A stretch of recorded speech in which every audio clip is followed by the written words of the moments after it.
Hello, everyone. Welcome to the Video Game Choo Choo podcast. I'm really sorry. I know I'm sorry if I'm coming into this like a little low energy, a little sad, a little bit despondent, but very unfortunately, Mario has been splattered across the pavement, 50 feet. He's been absolutely executed and blown up into a million different pieces. And, it's a sad time for all of us. Because I know, like when you look outside and you see the Mario exclusion zone of where they're all still trying to pick up his pieces, it's it's really there's so much just like yellow tape and stuff. It's a dark time. How's everyone in the video game choo choo world feeling now that Mario is officially dead and executed due to his crimes? Devastated. I remember where I was when it happened. Where were you? I was just looking up the wiki on World -1 because someone told me it was real, and I was like, no, it's not. It's not real. And I looked up the wiki, and -1 World was real, and then I looked over it, he was gone. What's -1 World? It was where if you back jump through the World 1-2 at the right block, and then you phase through the pipe, it takes you to World -1. Yeah. That sounds fake. I don't believe you. Look it up. It doesn't even matter anymore. Yeah, that's right. He's officially dead. Mario, they're still picking up all of his pieces to put him in his extremely comically small casket. Why is it so little? It's a lot of pieces. It's true. Hasn't it been like more than 12 hours at this point? That's a lot of pieces. I mean, yeah, it's been like several. It's technically on day 2 right now. We are on right. It is currently Good Friday, and MJ plus 2. Yeah. LV, how are you dealing with the loss of Mario? I feel like I was asleep when those events happened. I would have liked to have had a calendar notification. Thank you. At least, I could have prepared mentally, physically, spiritually, especially. But that's a shame. I hope whoever's picking up the pieces, they're being well covered, well compensated. It's the Toads. Oh, yeah, it's all course. the Toads. They're doing it. Okay.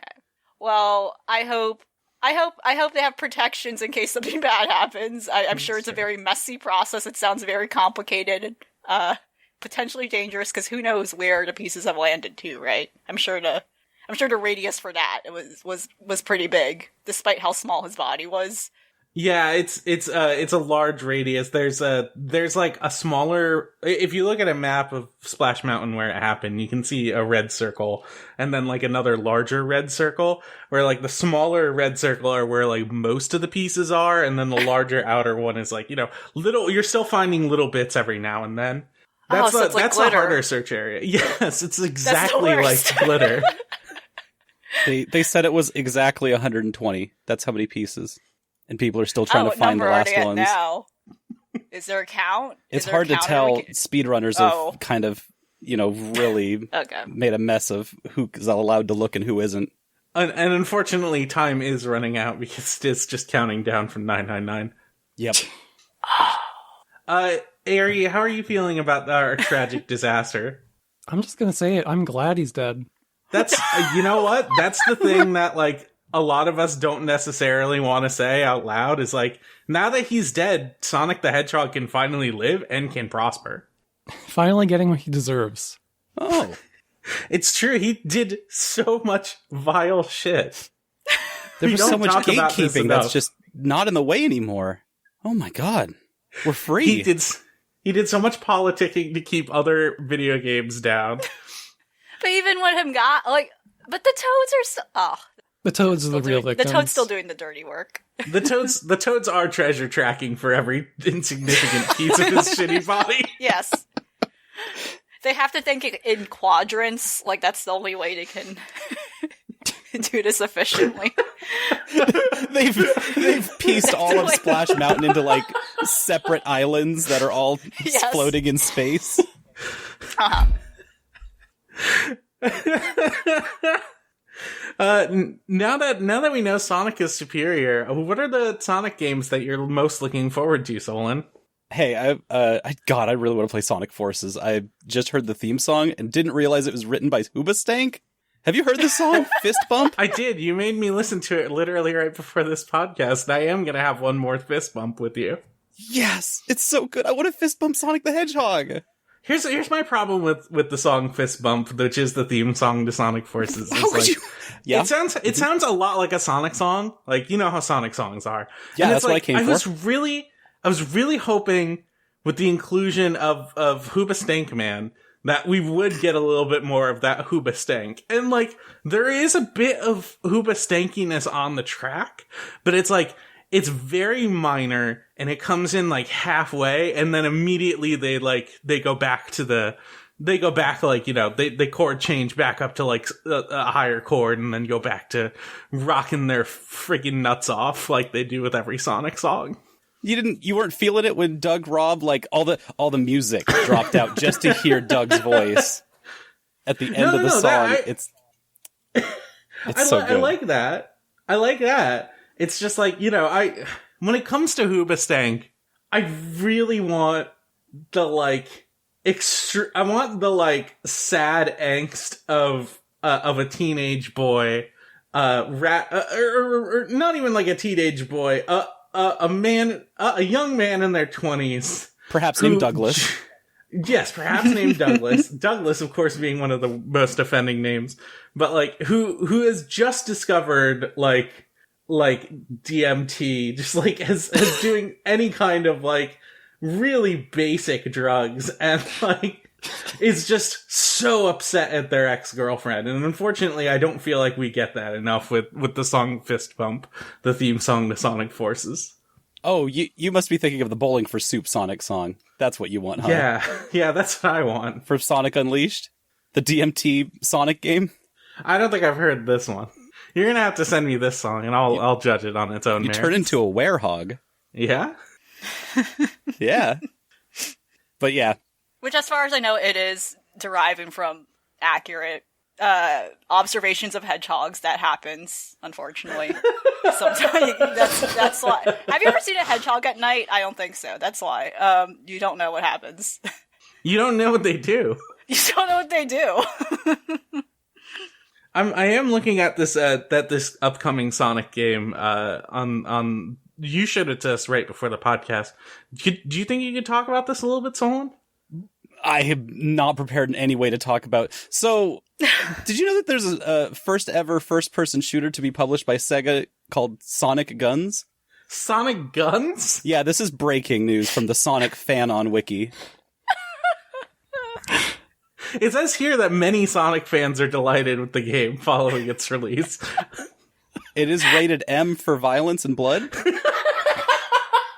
and use of alcohol. Let's not forget that. Sorry, I was looking up other bands that had featured in Sonic before, and I was hoping... LV suggested if there was a Breaking Benjamin Sonic game, and I found one because apparently Breaking Benjamin is on the EA Sports-like soundtrack on Sonic Guns.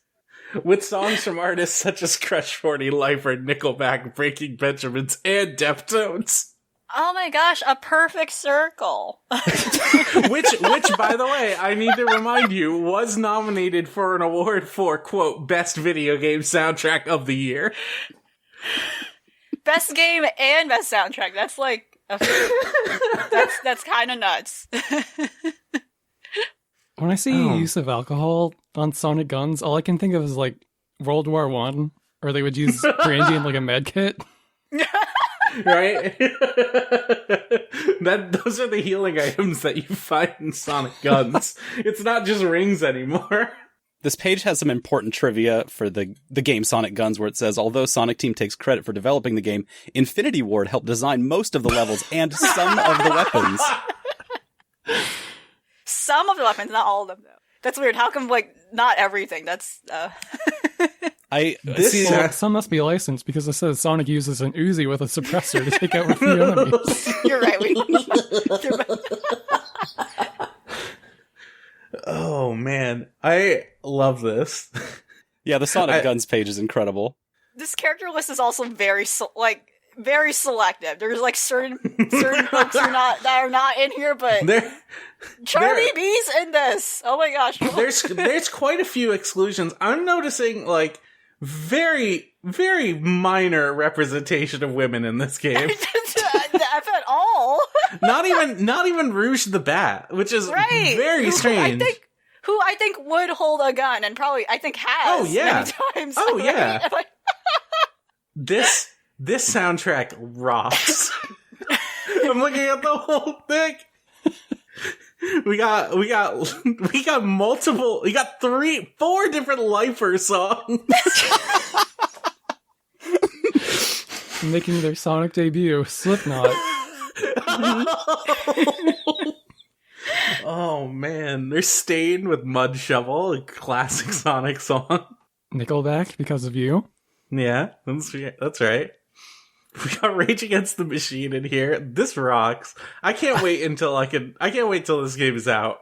I wonder if these songs are like in chronological order too. Like, do they? Is like the Lifer song like that? Is that the opening song? Like, is that? Gonna... I mean, a Lifer song opens the soundtrack and closes it. So. You listed the characters out, but there is an omission that the plot synopsis of this very real game does point out that there's this character called Sergeant Nate Morgan who does things like tells the gang to move out and, quote, take cover, and then eventually Silver falls to the ground in exhaust as Sergeant Morgan says, "Get up, that was your first test." Oh man, plot currently in progress. Please do not edit. Do not. So we still don't know the total plot of Sonic Guns, but someday we're gonna be able to play it. Yeah, whoever's testing it is not done. They took a break probably.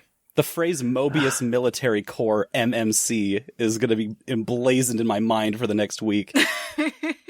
Speaking of games that really do exist, Solon, can you talk to me? You know, I talked to Solon a whole bunch.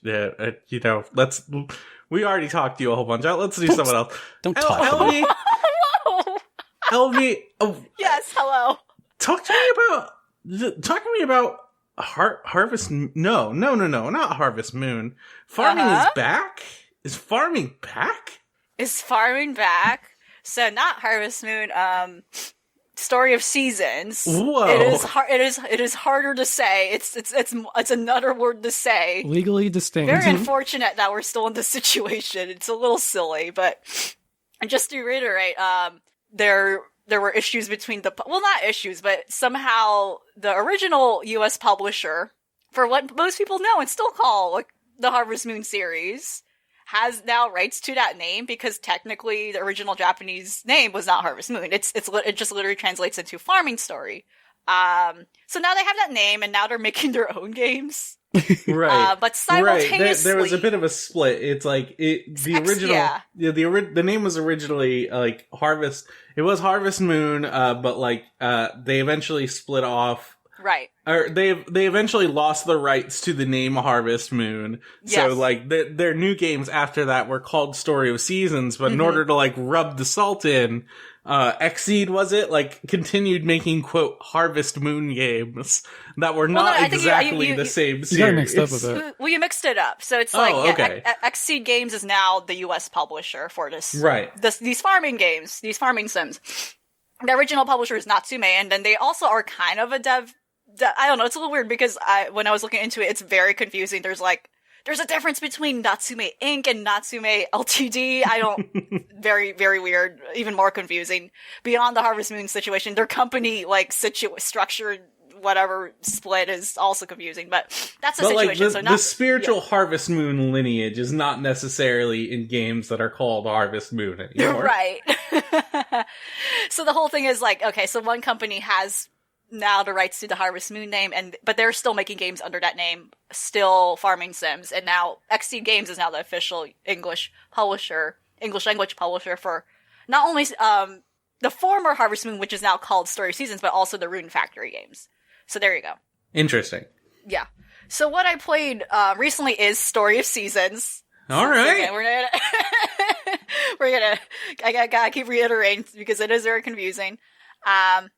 called Story Seasons Pioneers of Olive Town.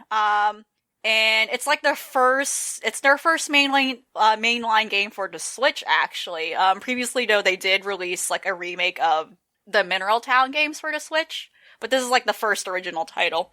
And I've been playing it. So of course I am going to do like a formal written review of it at some point, but I still need to like, spend time on it. It's like, again, a thing you have to like, it's unfortunately not a game you can like do a few hours in and make a judgment there. It's like literally like, I need to actually, and for anyone who's played these games before, even if you played Stardew Valley, there is an in-game clock, there's an in-game calendar. It's best to, it's best for me to kind of like go through the in-game year, right? Before I can like do official judgment on it. Cast my judgment on it. I'll say my initial impressions of this game, just like watching some like relatively later game like content of it, is that this game seems rough. Yes. So I'll say off the bat, this is actually I played the Mineral Town remake, so I'm kind of jumping back and forth to compare the experiences. Oh, interesting. It's very interesting. And also because I didn't really go that far, actually, to be honest, in the Mineral Town remake. Okay. So just doing it at the same time. Sure. But no, yeah. So playing through it feels very different. It feels very fun. Like it's again, like has that kind of addictive quality once you get into it. It's like, oh yeah, I gotta, you kind of establish your routine. Like, oh, I'm gonna water my crops. Gonna socialize with people. I'm not gonna go that into it. Again, if you're familiar with how these games work, there is a socializing aspect, and then there's like you gotta take care of the farm aspect. Again, more and more people probably now would be more familiar with Stardew Valley or like a lot of these other new like indie game right. Indie developed like farming sims as opposed to Harvest Moon now because of I'll go into that issue later. And Stardew Valley really feels like it took up like a spiritual success, like a spiritual sequel, like lineage kind of thing, but also really tried to reinvent it and modernize it in a way that like felt really natural. And like and seeing the actual real supposed sequel of this like sort of taking steps back feels it feels bad. It feels bad to me. So the whole thing around this game, they were marketing it as like, okay, this is now you're gonna have like a more customizable like farming experience, and this is kind of where it gets weird. Again, I don't want to judge like because the development windows between these different titles are very different. I don't think they were directly looking at each other, but there is a lot to this game where I feel like they kind of understood and if not responded directly to what makes something like Stardew Valley so stained, but also the recent Animal Crossing. Right. As I will get into. So again, it stems from this whole like plot again in every game, in every Harvest Moon game. Story Seasons, sorry.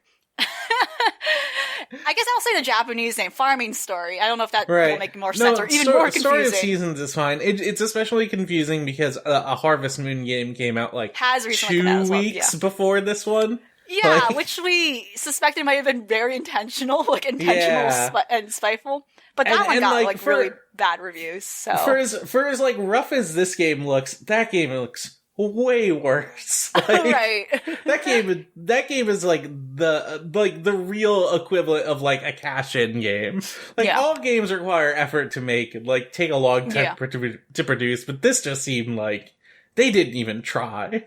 Right. A lot of the games using the Harvest Moon name now like seem very cheap, very, very low quality. Like basically, like if you look at them, even without the gameplay, like the graphics quality is very low, and it definitely seems it's very low budget.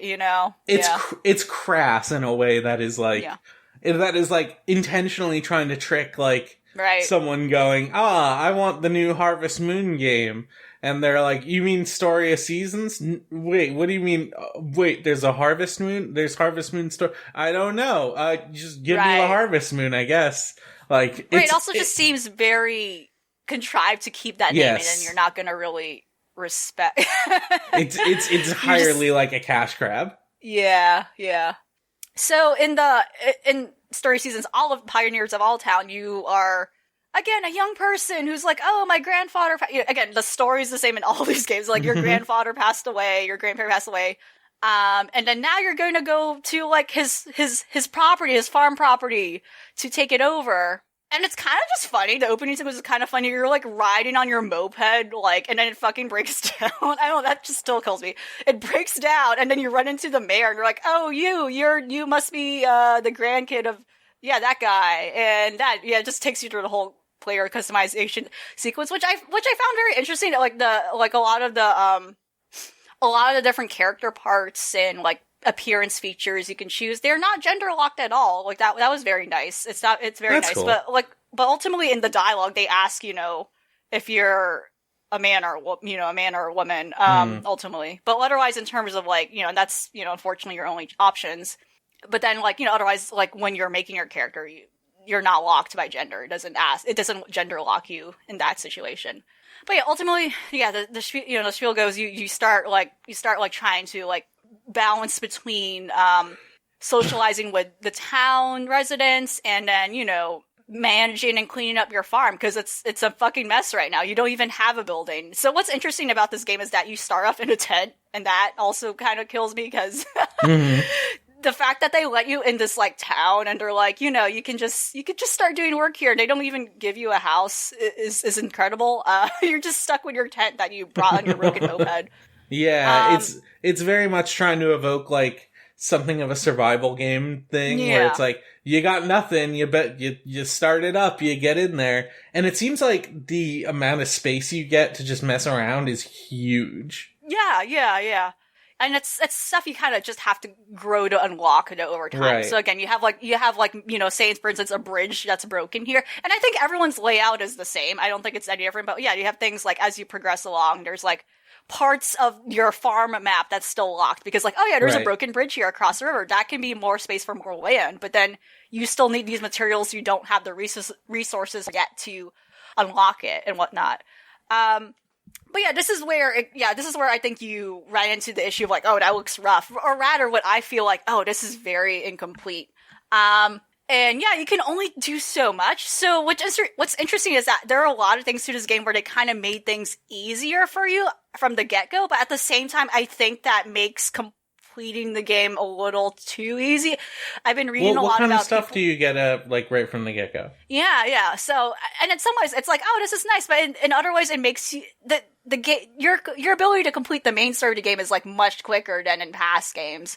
Like I've been reading some stories where people feel like, yeah, I finished the main story within the first year. Like, oh, whoa, that is nuts. That is not something I can recall doing in past Harvest Moon games, Story Seasons games. Like the moment, like, so at this point, I already upgraded to finally get a proper house, a proper bed. But then, like, it has everything, like, oh, kitchen amenities and all that. And, like, normally in past games, you don't even get the kitchen. Like, you actually still have to pay extra or eventually upgrade that and get more material for that before you can even have a kitchen. But the house you get up front has a lot of that stuff and even more storage space.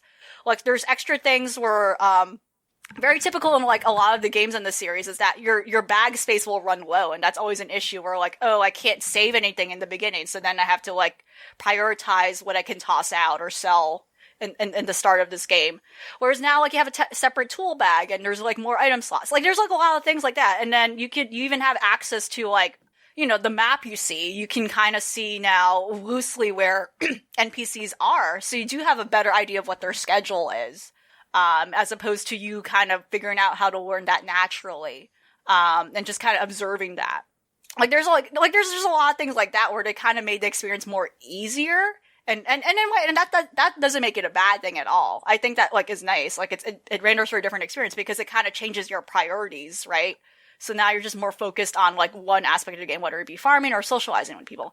But this is, again, so just to get to where the problem is, it feels like a very incomplete game. It feels like they took a lot of notes in terms of like, okay, this is where, and again, like I said, I can't comment on the actual relationship of like how this team observed like the success of these other games and whatnot. I don't know if they actually took direct like hints or responses to like how the games have been received in recent years, but, they're like, it's like they focused a lot on those like more flexible aspects as opposed to fleshing out the rest of the game.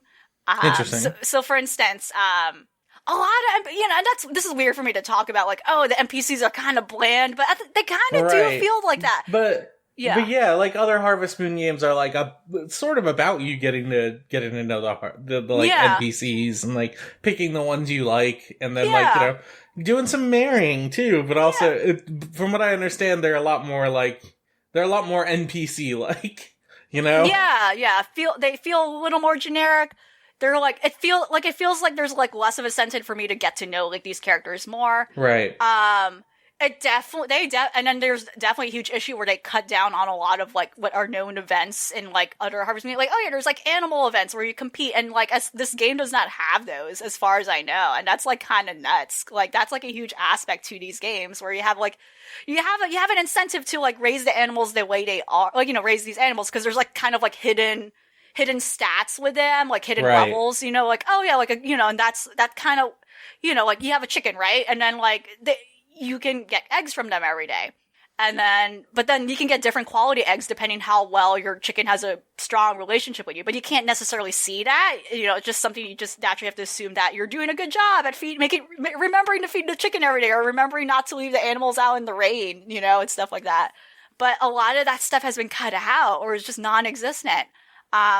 The other thing too is that the online feature of this game is very strange. I have not gone further into it, but so far it seems like the only thing, I don't know, there seems to be some incentive for you to visit other people's farms, or at least maybe see other people's stats. Weird. Yeah. But the only thing I'm feeling right now is that, you know, you can take photos in this game, and that's cool. Like, there's actually, like, little quests sprinkled where, like, yeah, you can take photos of the animal life, and you submit it to the town museum. So that's a new feature that I feel like very much is so similar to Animal Crossing. But again, I don't know if it's a direct response to that. Yeah. Yeah, it like, a very late in development, like, we got, like, Animal Crossing's huge, we gotta, like, somehow get like some kind of feature in here, which like it's not exactly the same as Animal Crossing, because Animal Crossing mixes up what people receive in their towns, while this one seems like actual like generic fixed spaces that you're in. Right. It's something I feel like was added in due to you know what I feel like, they cut out a lot of content, so here's now like a thing where like we're gonna cater to like 100% completionists. And you know, Stardew Valley also has a similar thing where like, you know, you're collecting stuff. But it was like, it's a little weird. But then also, when you take photos, and when you, and the game asks you, do you want to be online and whatnot, your photos you actually take in game actually get sent to other people, or rather other people will see it. So the strangest thing I think I've encountered in this game so far is that I realized, oh my gosh, sometimes the loading screens show photos from online players. That's kind of cool, honestly. Yeah, it's very interesting. But again, I've not had a direct interaction with anyone online. I still am not clear on what this feature is supposed to be. I don't know if I literally visit other people's towns, but... Sounds like Euro Truck Simulator. Yeah. But I've seen some rancid photos people took. I was like, boy. ooh. I don't even know how you take a bad picture in that game. Taking a totally innocent character sprite, nothing sexual about it, and somehow doing that. And of course, this is not something they can control, I think. But I was caught off guard when I first saw it. I'm guessing there should be like some kind of moderation team behind that stuff. Right, because there isn't really a board. There isn't really a board you're submitting this to. It's just drawing from the in-game album. But I was caught off guard at first. I was like, "What is this? Is this a, like, you know, I thought they were just random interstitials that's like official to the game. Like, and then I realized, these are other people's pictures. Why is this photo of this NPC sleeping in this? But wow. And yeah, speaking of which, like in regards to like opening up the game to make things easier, like there doesn't seem to be much limitations either with like you just going into people's houses despite closing hours. That to me, like that is strange, very strange. Like again, like each store has a schedule and whatnot, but you can just still go in even though there's no one in the encounter. That is very weird to me because like again, like past games were very specific about you had to strategize around, like, yeah, there are schedules, like, these stores are not open, and then if you want to get to know someone, they probably are not accessible in their house. You just can't go into their house unless you get to know them. That's weird, right? It's like, obvious stranger, you know. But then this one, it just feels like there's some parts in it that feel like they were lazy, and then other parts were like, oh yeah, we just wanted to make things easier. But then, like, it kind of blurs at many points in this game. How are you feeling about the game? Like, hot, cold? I'm having fun with it, but then it's like as I'm going into it, like some of these issues, it's hard not to notice this kind of stuff. Yeah, it starts feeling noticeable, especially after reading other people's experience, like who are further in than I am. So then it's like kind of something now I'm aware of, unfortunately. Right. But it's clear that this game wanted to riff off of other things that made other simulation games successful since.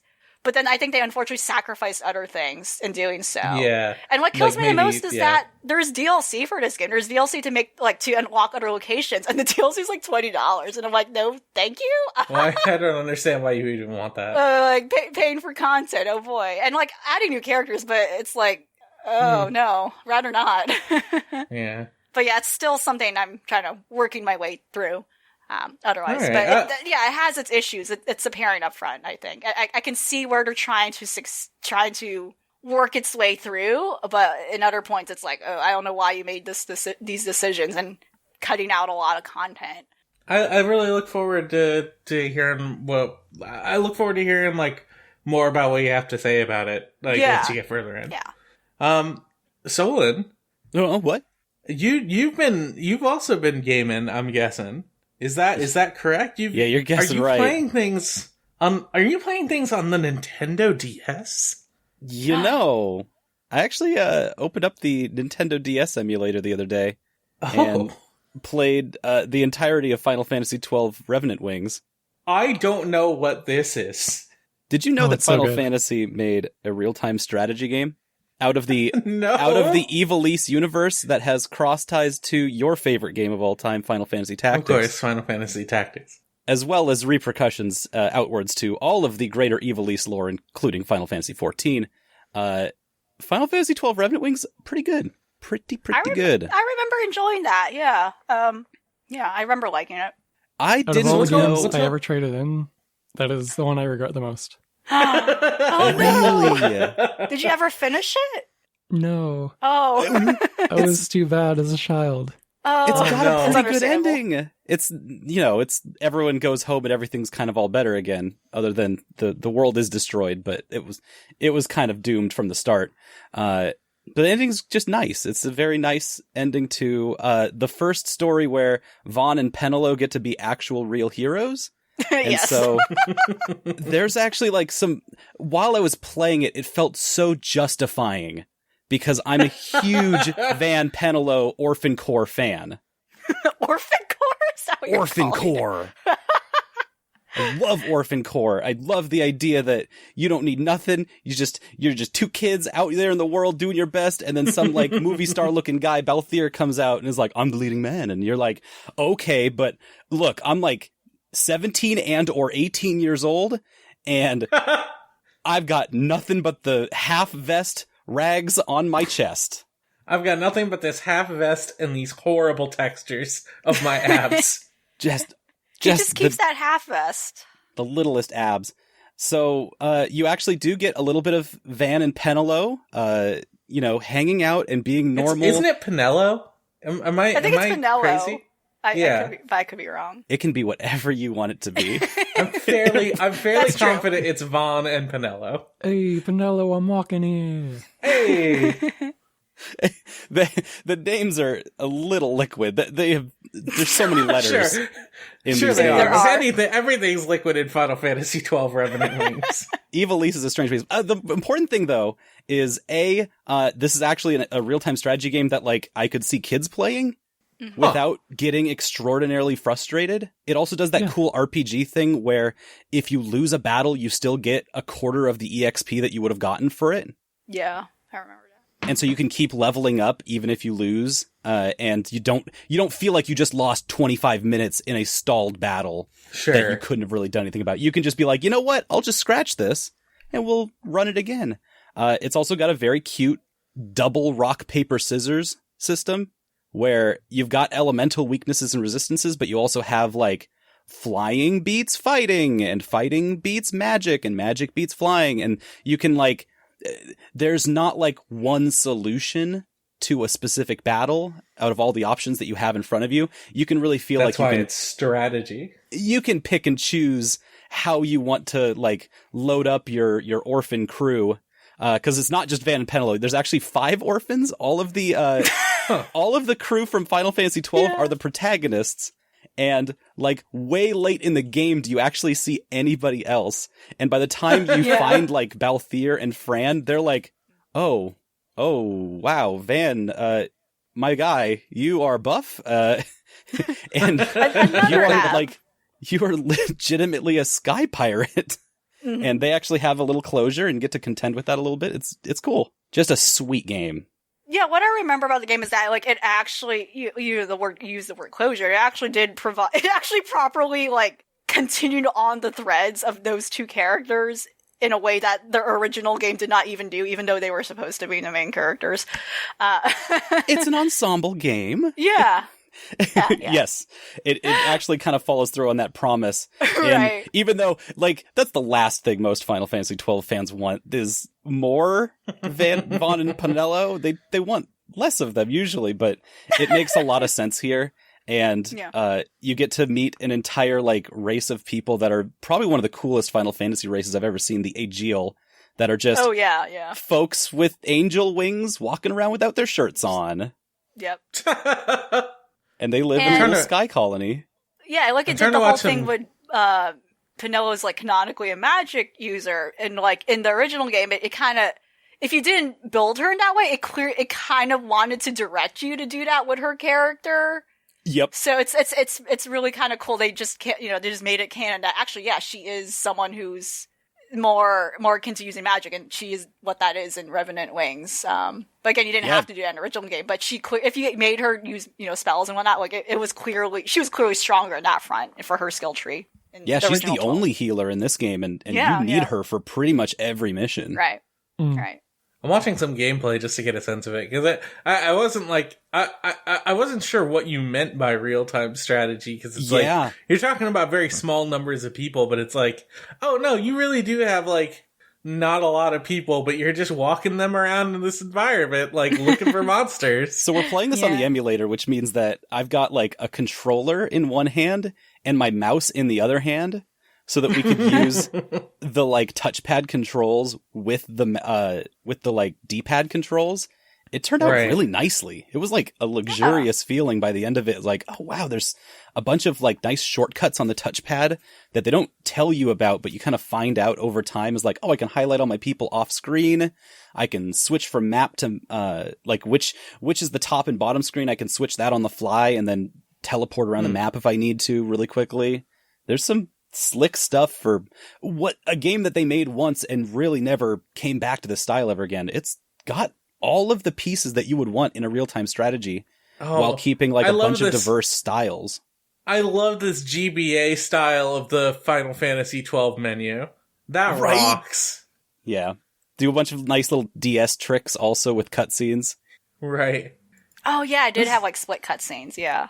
Just everything that you'd think you'd kind of want on the DS is somehow in this game, in just a format that's like really simple and nice and easy to follow along with. And then by the end of the game, you're like, wow, yeah, I played all of that. That was great. And it gets pretty difficult by the end, where my APM was not high enough for this children's DS game. And there were a couple fights where we just had to be like, you know what? No, we're done here. We're not going to get through this one. Let's go back to the story mode. That's interesting. Do you got any like extra thoughts on Revenant Wings? No, just that it was surprisingly not just good but great, and great in ways that I completely didn't expect. Right. Ari, talk to me about Rolled Out. Rolled Out. Yes. So you know how people call things a spiritual successor? Mm-hmm. Uh-huh. This is more like if the spirit came back to life and manifested a corporeal form. Oh, this is the what's it called? The Super Monkey Ball, like, yes, remake-ish thing? Like as I understand it, it's not an official Super Monkey Ball game by any means. It's entirely a fan game. But like the people who made it went out of their way to like simulate the physics of Super Monkey Ball down to like a T. Yep, and they really seem to have succeeded perfectly in that. Yeah. So the game is still in early access. It just came out in early access about a week ago. and apart from like some wonkiness with the menus and the HUD, it is like practically indistinguishable from like a complete game. It's that well polished already. Like the amount of work that I think must have gone into making the camera controls as good as they are. Like you have individual control over like each axis of the camera and how far it is away from your character and how fast it turns even. So you can like, if you're having trouble on a level because you have to turn really quickly, you can change how fast your camera turns to keep up with it. It's crazy. Oh, that's awesome. Yeah, it's fantastic. How are you enjoying it? Like, is it scratching the Super Monkey Ball itch for you? Yeah, absolutely. And is it monkeys? Are they monkeys and balls? So right now, there's one character who is a rat, and his name is Morris. Yes! That's good. And he wears a red scarf. Oh, wow. Perfect. And apparently there's going to be 12 more in the final game. 12 more rats. Axolotl, 12 crocodile. rats? No, 12 different animals. Okay. If they put in a monkey, I feel like... No, there's no way it's gonna happen. That's just the copyright hammer coming down completely. No monkey. You know, like, you are absolutely... You were fine before you crossed the line at monkey. That is like stepping into the crocodile's mouth. What kind of animal do you want to be in the little ball and rolled out? I really want to see that axolotl. That sounds so good. It does sound really cool. You got any other thoughts on Rolled Out? Like, I mean, it's like, I know it's a little bit hard to talk about because it's like, yeah, they sure made Super Monkey Ball. But They sure did. They sure did. Like some of the maps they put out seemed like really neat because the later ones really try some wonky physics stuff. They sure do. There's like levels where if you go onto a certain type of ground, the gravity shifts towards your perspective. That is really good. Yep. I saw stuff like they had to the person who was playing had to navigate on like a bunch of cogs that were like spinning and like rotating at a certain pace. Like they were not continuously rotating, they were rotating on a cycle. So it just became this really disgusting clockwork thing of like, not only do I need to figure out like when exactly this thing is going to move, but I also have to somehow navigate as a monkey ball. Yep. And that kind of challenge seems really cool. Yeah, the challenge I would say is like as close to the difficulty tuning of like a monkey ball game as it could possibly get. But it seems like they're bringing some fresh ideas to it too. Yeah. Also, a final note, the composer is, or at least one of the composers is the same from Ionoid 2. So it has that kind of funky style. Yeah, I think we know some people who worked on Ionoid 2. It's I still haven't played that yet. I really should, but that seems like a really, it seems weird that they somehow put that out. It is a trip. That's cool. I have not been gaming that much lately. I played a little bit of BattleTech. I finally managed to finish a mission that the last time I played it, I was completely stuck on it, and like I just hadn't been able to beat it without losing a pilot. And the last time I had tried it was on my birthday 2 years ago. But I finally managed to pick it up again and beat it. And then, like, literally right after, I'm like, okay, time to take another mission. And then I do. And then this one starts kicking my ass worse than the last one. So now I'm just completely stuck again on BattleTech.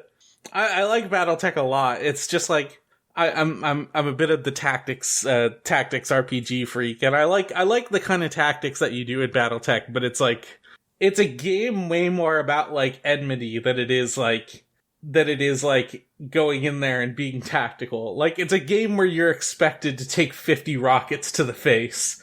Like, there's no way around it. It's just going to happen to you. And then, you kind of just have to walk up to and kick another mech in the slowest possible way possible, just to get some of your heat cooldown. It's like it feels like there's very little in the way of tactics.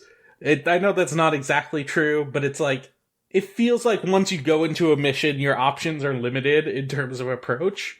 Because, like, the enemies, as long as they have mechs that are similar or possibly better than yours, are going to be evenly matched no matter what. So you just need to get ready to get smacked around. And it's the kind of thing that's like, you need to plan, like, in-game months in advance of, like, how exactly you're gonna tackle certain missions. Even missions you have, like, no information on. Like, I recently, like, changed up my Jaeger mech so that it only had, like, ACs and PPCs on it, which are, like, exclusively long-range weapons. So it just became this huge mech that sits in the mountains so it can just snipe at people, which is nice. Which is nice, and it works fairly well. But also, it's like, since I have that mech isolated on its own, if another mech that's, like, equally strong tries to approach it, then it's like, it's kind of fucked. Like, right, I just you've already committed away to that, like, tower defense style. Yeah. And then you'd have to, like, move it all over again. That sounds like a lot. Yeah. Yeah. That just reminds me of Gundam 00. Sorry. No, it's good. It gives you that, like, really feudal Gundam vibe of, like, man, this shit sucks. I love it. It's a good game for that, but it's like I'll try and get back in there at some point. I really wanted to play the new Disco Elysium Final Cut, which just dropped. We can talk a little bit about that briefly. LV, did you have anything you wanted to talk about on Disco Elysium Final Cut? Yeah, I haven't really dived down into, like, playing that yet. I did update the game. Yeah, I know Franny has been playing it, and we're probably gonna hear way more about it from her in the near future. I believe she's writing a piece, if she doesn't come on the podcast sooner, but yeah. So it's a free update, and it's not just, voice acting. It does add some new stuff, some new characters, some new events. I think there's even some adjusted accessibility stuff as well that they... Ooh. Apparently the game did not... I did not notice. Apparently the game did not have controller support initially. It now does. Oh, no. Absolutely not. It now does, it was entirely, so like, that's mouse and keyboard. I think what was leading up to the final cut, though, and I don't know if it was just timed that way, but it was the whole thing where Zaum, I think that's the name of the developer. I don't know if I'm pronouncing it right. They collaborated with like a seamstress. So they were directly supporting a seamstress or some seamstress's shop. And they made these jackets, these very high fashion jackets. Oh boy. And they were very limited in quantity. And one of them in particular was the iconic Kim Kitsuragi jacket. And that went out like immediately, but oh yeah, that would sell looked really good. It looked really good, but it's gone now, so alas. Oh my god, I'm looking at the store page for it, and it's like, yeah, that did sell out. That did sell out. I don't know if the others have, but... Limited edition of 15. What? Yeah. Oh, yeah. When you said limited, I thought it was gonna be like, 666, like them Satan shoes that Lil Nas put out. No, there are 15 of these jackets, and out now there. You don't have one. I'll just go commission my own then. Like, if there's just gonna be 15 of them. You gotta find the cost us? seamstress they use. Just like slip into their inbox. They can probably help you. But yeah, 15 out there, or maybe one person bought all 15 of them. And There are 15 of the orange ones and 15 of the black ones, and they're both sold out. All right. But what a good jacket. But yeah, that's that. Alas, maybe one day they'll make more jackets. But maybe one day they'll realize the mistake they're making. yes, because more than 15 people in the world do want that jacket. Solon, can you tell me about Outriders?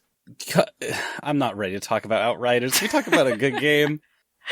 What do you want to? We've only got like 3 games left. Do you want me to go, or do you want LB to go? LV. I'll talk about Outriders after LV. I want to hear about Monster Hunter so bad.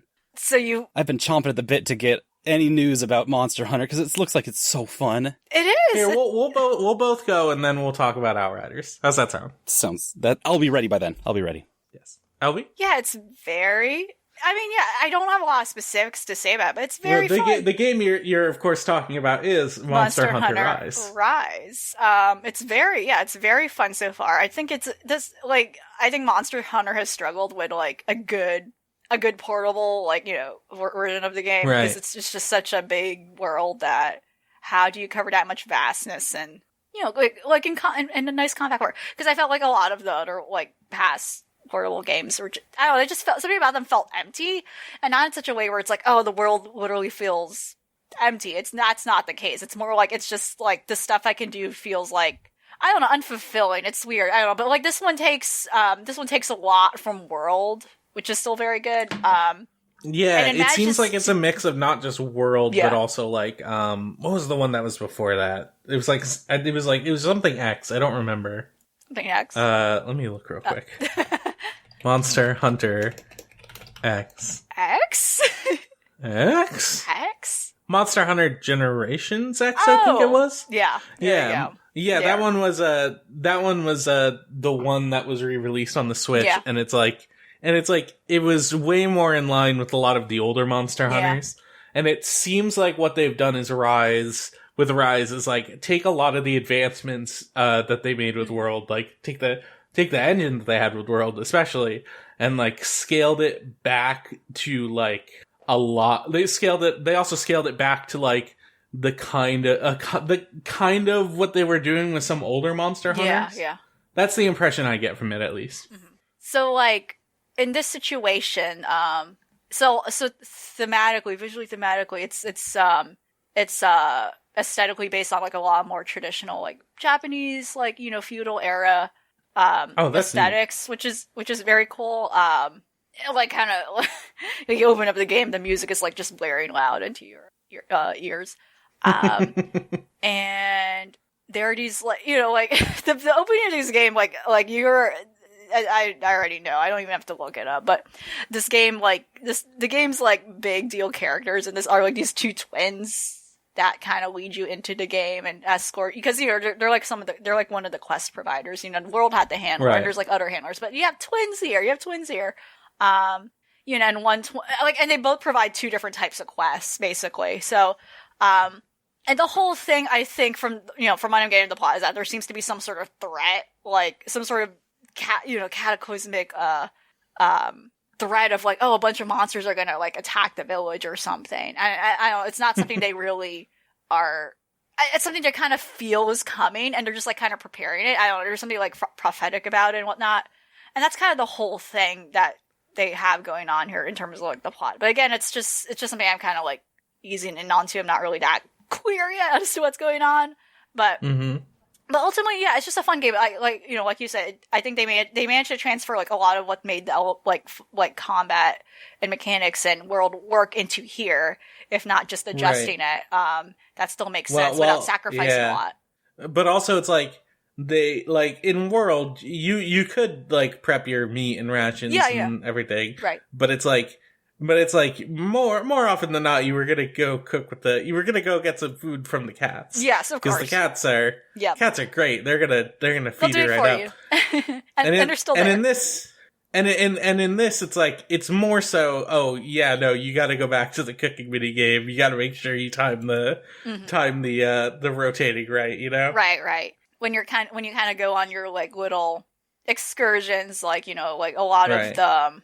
There's less of you inspecting the endemic life for the sake of like completing information or like gathering information. It's more like you do kind of want to do that because they are there now to stand in as power-ups too.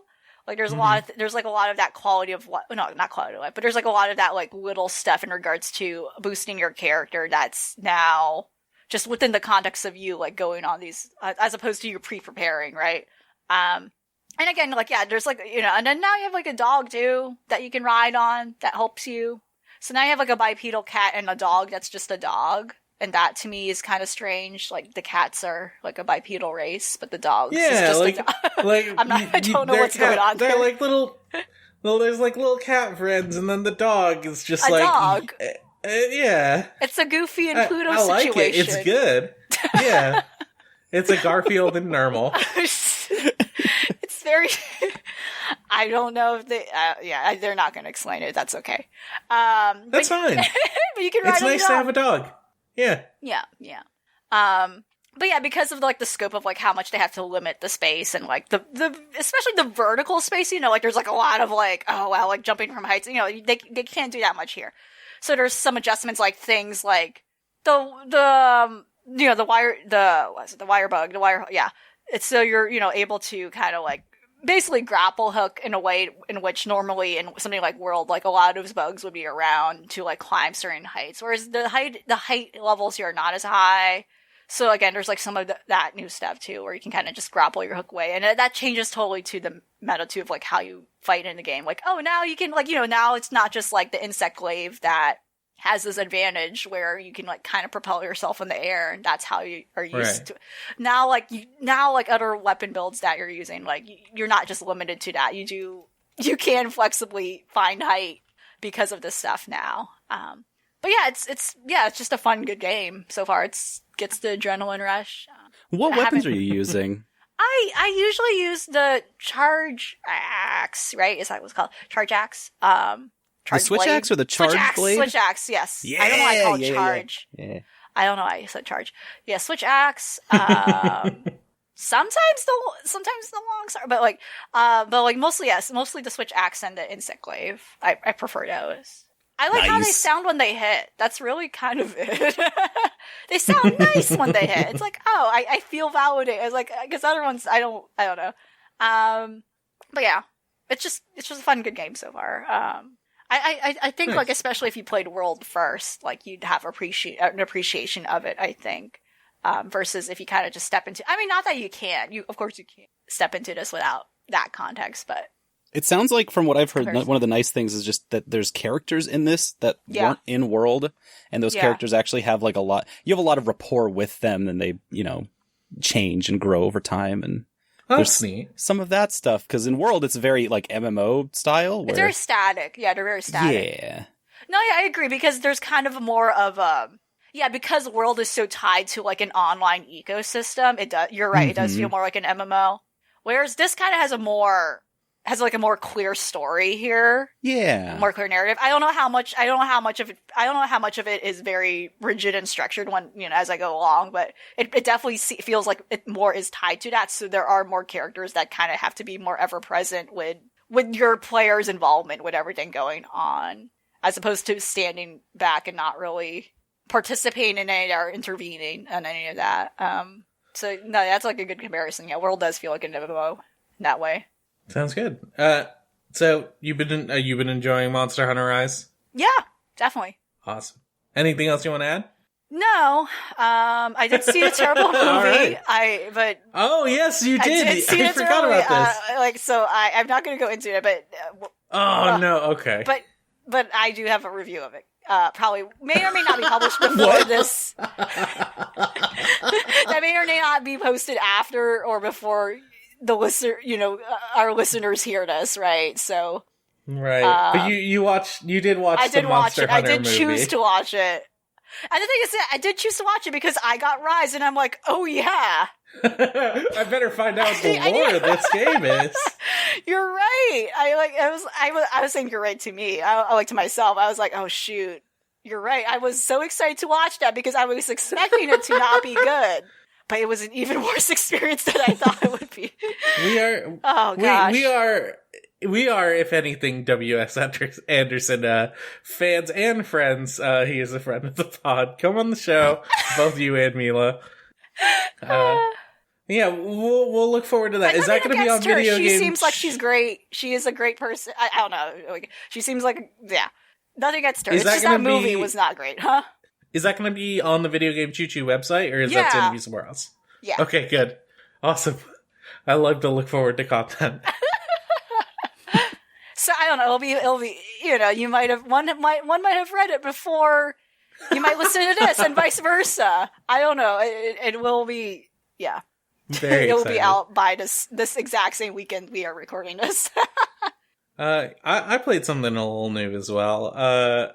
Me and some people in the GameZone.zone, which is our Discord. You can go ahead, join up there, and just say hi to everyone.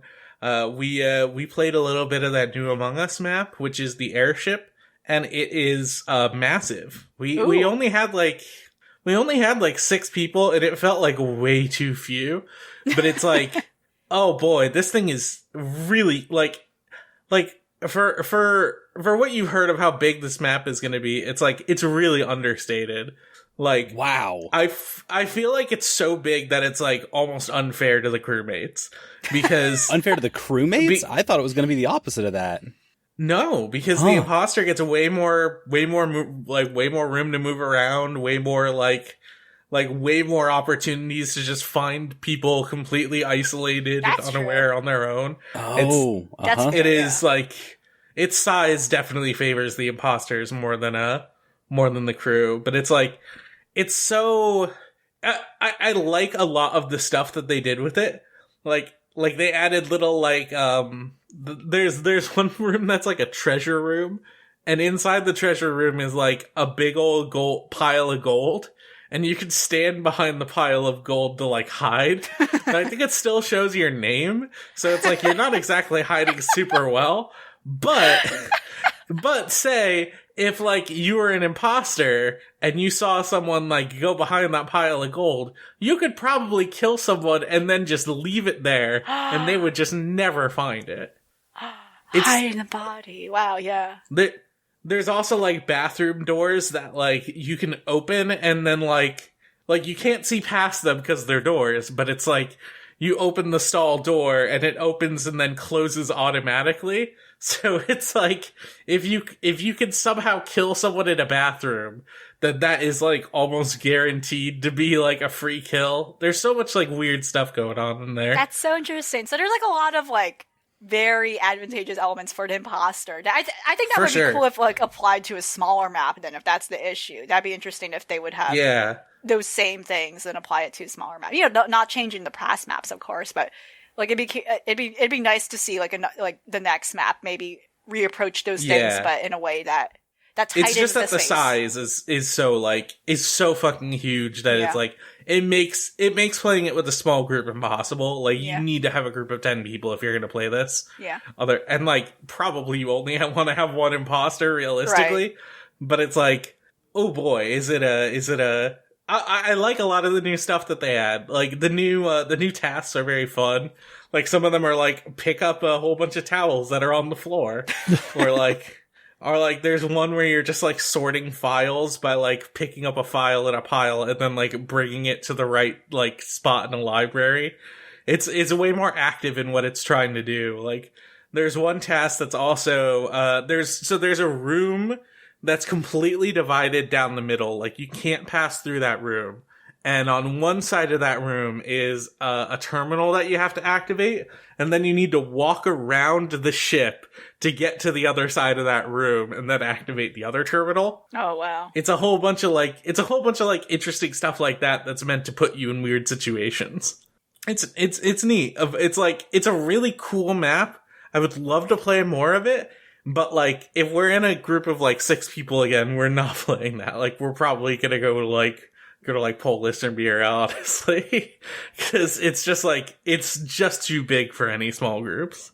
I'm super interested in, like, if we want to get, like, a really big group together to play it.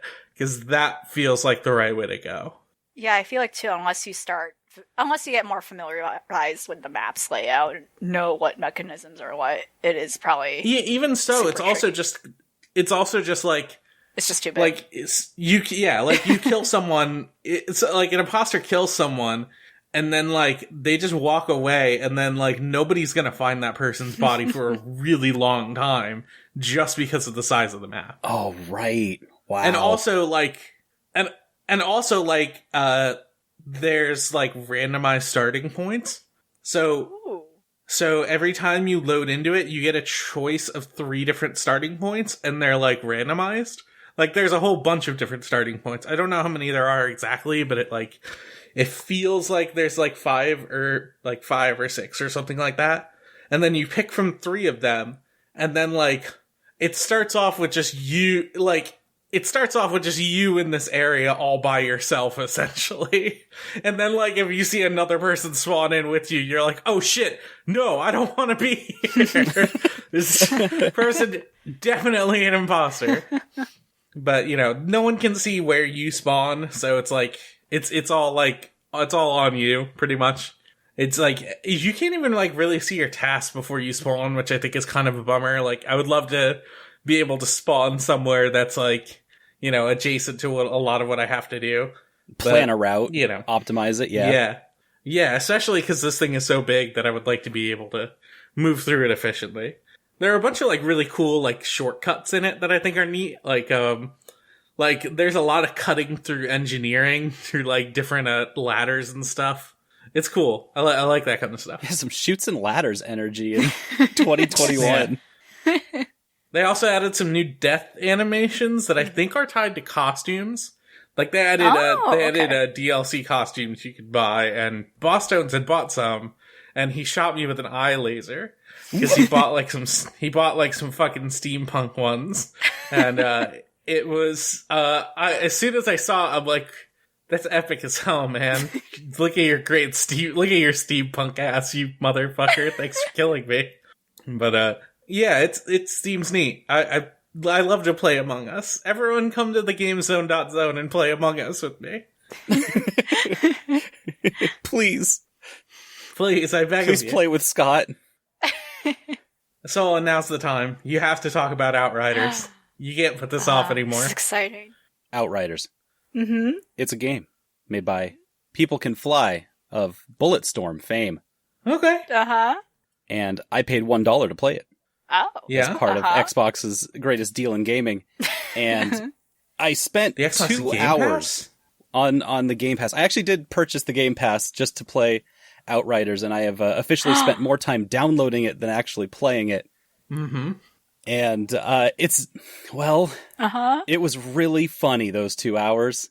Funny? Really, really funny. Not, I don't think for ways that the game intended. Oh. But there's definitely a point in this big sci-fi third-person action shooter. It's a shooter. It's a looter shooter. It's Schluter? Destiny. It's Destiny. Oh, it's yeah. Anthem. It gave me a lot of Anthem vibes. And I really like Anthem. I liked the vibe that it gave, and I liked flying around as a big mech guy. And having that kind of vibe here actually made me miss Anthem just a little bit.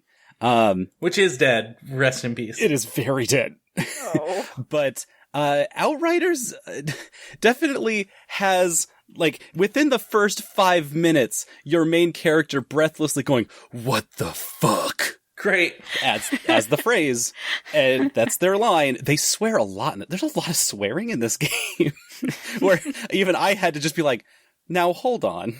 Just because... Is there a verbosity slider? There's other language we could use here that would probably be more descriptive. There's children around, yeah. It's a very dramatic game. I started out in the character creator. They just dump you right into creating a character without really any idea of, like, what's going on. But you can only make a late 30, early 40s year old character in their character creator. Oh, okay.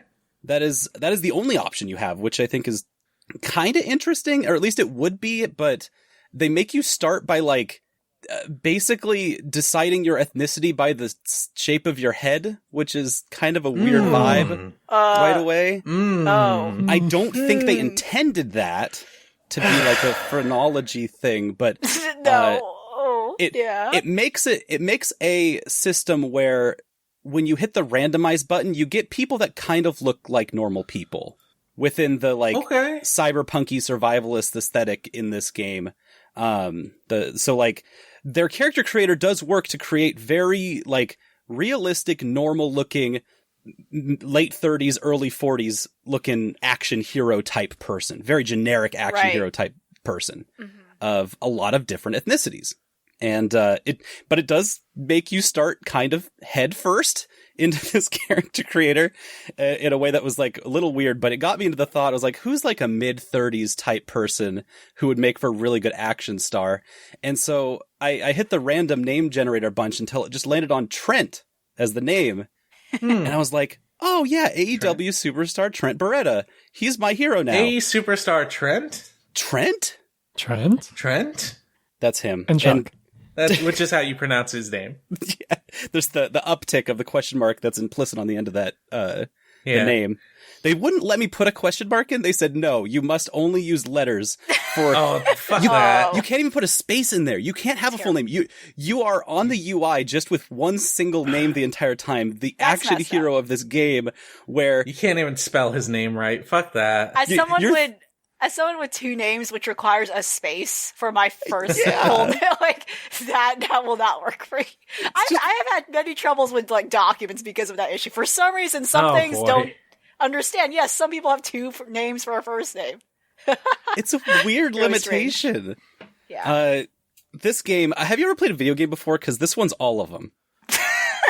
It's a video game? Every single one of them? Yeah. It's trying to be all of them. Down to the very first, 10 minutes, they do a Wolfenstein, where they, give you a crew, and then you don't got a crew no more. And Did they all just die? They don't give you enough time to really bond with them. If you want to, bond with them, you have to either go out of your way to, talk to them or read their lore drop that you get when you cursor over them. And there's, a character that they code as lesbian by just saying, her action quote is, "Fuck dirt. I hate dirt. Where's the titties?" Oh. Damn. And she's got, kind of a little mohawk thing going, which, okay. would be great if you got to talk to this character at all. She's vaporized, in the first 4 minutes. Okay, they all cool. die. I love it. Yeah. Okay. Along with that little trope. It would be problematic if they didn't do that to literally everyone. They give you time to talk to these people just so they can take them away from you, and then do a time skip so that none of that really that personalization really mattered at all. But this game does manage to start you in a new world 3 times. Great. By the 3rd time, they just throw you into the back of a cart and do a Skyrim section where they show you the world by being we're gonna just drive you through the horrible world. Look what it's become. It's filth, and now we all eat babies. Oh man, I hate it when they do that. I'm just losing my mind, trying to work through this game. They tutorialize you in a way where you just shoot holograms, and the beginning part. Wait, so the beginning part, there was no tutorial. All your comrades die. There was not even. All your comrades die within the tutorializing sections. Okay. And a lot of it is in cutscenes. Almost all of everything that I played was in cutscenes. I went through a dungeon that was supposed to be with the, what are they called? The wolf pack or I don't know. There was a graffiti everywhere that just said wolf. And that was supposed to clue me in that this was a dog pack. But then I got to the end of that little dungeon and the cutscene just killed everyone that was in a dark room. And I was like, oh, okay. I guess I'm done with this section. But the weird turn was that you get to the end of all of the tutorializing, and in a cutscene, a rod just goes through your chest. You are impaled by rebar, knocked unconscious, and then they say, "Now pick your new superpower." Cool. You get a pick between 4 different abilities. And you go, what? I guess this was magic rebar. It's like that guy, that railroad worker who had a spike just blast through his skull and he lived. It's so much it's actually if they said, yeah, we were inspired by Rebar Skull Man surviving that, I would actually give them props. The powers they give you were actually sweet. Those were actually good as hell buttons. I picked a button that let me shoot my arm out in front of me in a 180-degree arc, and anything that touched that giant blue glowing arm turned into a skeleton and died. Oh.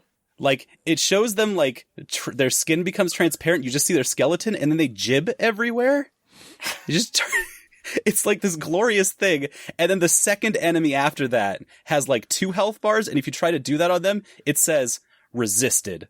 And it's oh, okay, fuck me then, I guess. Now, Solon, you sounded exasperated going into this, you weren't going to be excited to talk about this game, but this sounds sick as hell. What's going on? what's going on is that, unfortunately, every gun that I picked up felt like, damn, I really wish I was playing Destiny.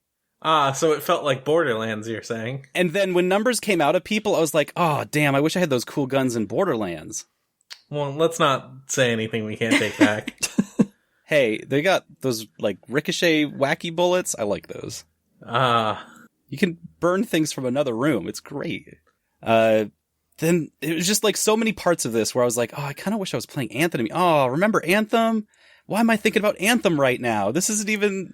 It shouldn't make me feel like that. The thing was that there's just not any... I could not find any soul inside of this game that felt like it was its own. Right. I couldn't find something that made me think that Outriders wasn't just... Like, I had just picked up the best deal in gaming, the Xbox Gaming Pass, and I was like, oh, I could play Crackdown 3 right now. Yeah, now this game is only available on Xbox, right? Like, I'm looking at the PC Game Pass, and you know what I am seeing is Anthem. You can't play Anthem on PC. but this is an Xbox only game, right? Yep, it is. And I think it's optimized for Xbox One X and S. I have an Xbox One, and it looks like dog shit. It looks bad. It looks so gross. And it's already a game that, like, the aesthetic is like, ooh, we're the gross, icky future. Everything's kind of mired in a layer of glossy, like, poo-poo caca. And this just made it look, like, way worse. Like, it looked kind of like, like I want to say like a PlayStation 2 game, but that feels insulting to PlayStation 2 just because that the console has so much power, and they were not looking towards making this look good on an Xbox One. Maybe it looks fine on S and X or these newer consoles, but yeah, what I was looking, I was like, ooh, I don't really want to, like, I wouldn't stream this game because I wouldn't want to like make other people look at this game. You wouldn't, yeah. And it's stark.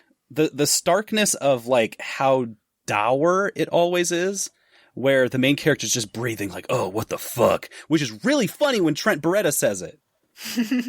Yeah. When it's just, like, a normal dude kind of feeling like he's actually reacting to this stuff, but then, like, everyone else is always just like, yeah, and that's not even the worst part. And I'm like, when do we get, like, something nice happening? It's 2 hours in, and I find, like, this person just in a back room that's like, come on in. And I'm like, oh, cool, a side quest. Let's talk to this dude that's a side quest guy. And I find out I've walked into Mr. Chang's back alley parlor, and I'm like, it didn't go good places, but right before it got and went to bad places, the dude just gets shot. Someone just walks in and says, you didn't pay your tab, and kills him. And I'm like, I don't even get to be, like, a little bit mad about this bad character. This is just sad. That seems like a bad way to get your money. Like, shoot the dude who needs to pay you? I don't think you get your money that way. But then... Right, we need that person to get the money. My guy is like, wow, what a bad day I'm having. And then shoots the guy who shot the guy after saying, like, who do you work for? And he says who he works for, and then we just shoot him back. And, like... We walk out of this back alley, there's 2 bodies in the back room, and I'm just, like, supposed to be the good guy? I don't know. It was just this, like, dark as black, but, like, really cynical and not really going anywhere kind of feeling. And so I'm like, is there anybody that I can, like, hang out with in this game? Because in Anthem, there were all these characters that were like, hey, we're trying to make a society here. We're trying to work together. And this game has no interest in any of that at all. No. Especially when that's such a crux to Destiny. Yeah, it's got the very, like, nihilist approach to a lot of games like this. It and Rage 2 come from the same cloth. Which, if I were playing Rage 2, I mean, it's Rage. I'm expecting, something like that. That has a style to it, and this just, I couldn't find it. Yeah. I could not find it.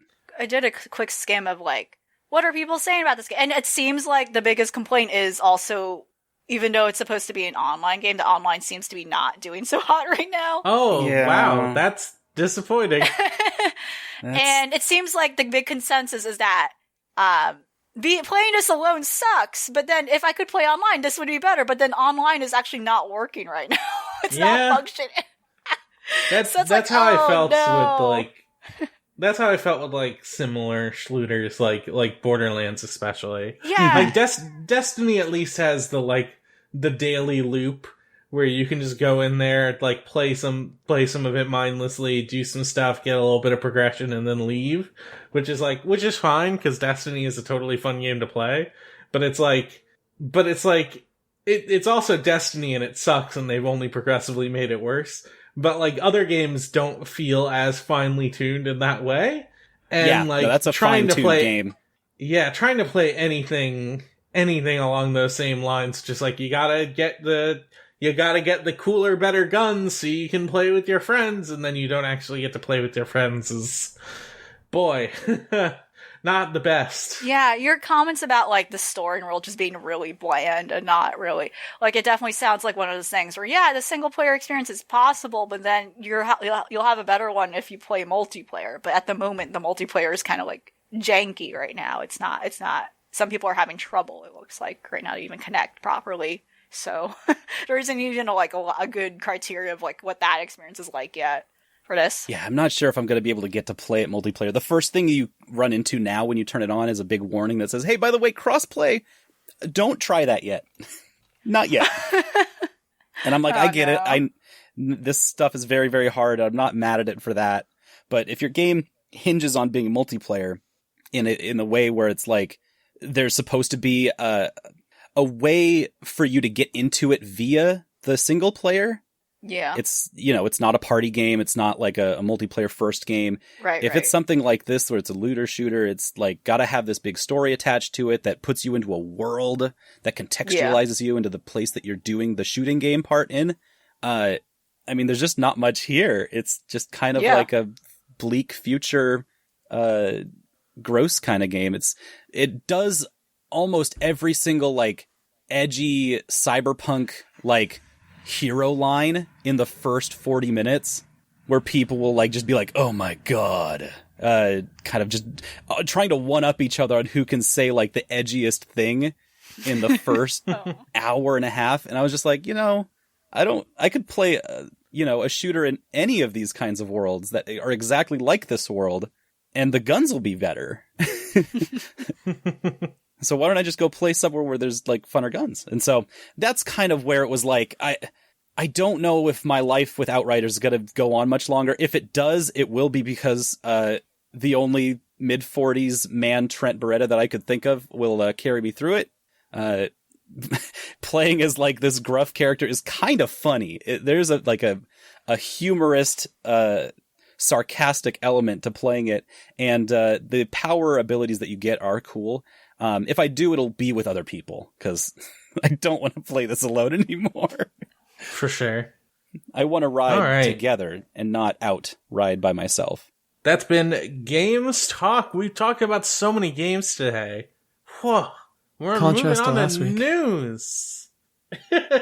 Yeah, nobody's playing games lately, but at least we got to talk about some. And now a kind of a whole bunch of news happened. Like we talked about this earlier in the show. Mario is, of course, has been publicly executed. But it's all fun in games. Except for the fact that Mario 3D All Stars and the digital the digital only game Super Mario 35 were both delisted from Nintendo's online store. So it's impossible to, well, you can still probably get a physical copy of All Stars. Good luck with the price drop. Price probably immediately shooting up on like eBay or anything. But now it is straight up impossible to play Mario 35. You just cannot play that game ever again. Were there at least people that were trying to play the last game of Mario 35 and keep the servers running like Halo 2? Probably. I don't know. That seemed like a cool game. I wish I played it. Like it seemed up my alley, but it was cute. I unfortunately didn't get a chance, and now I never will be able to.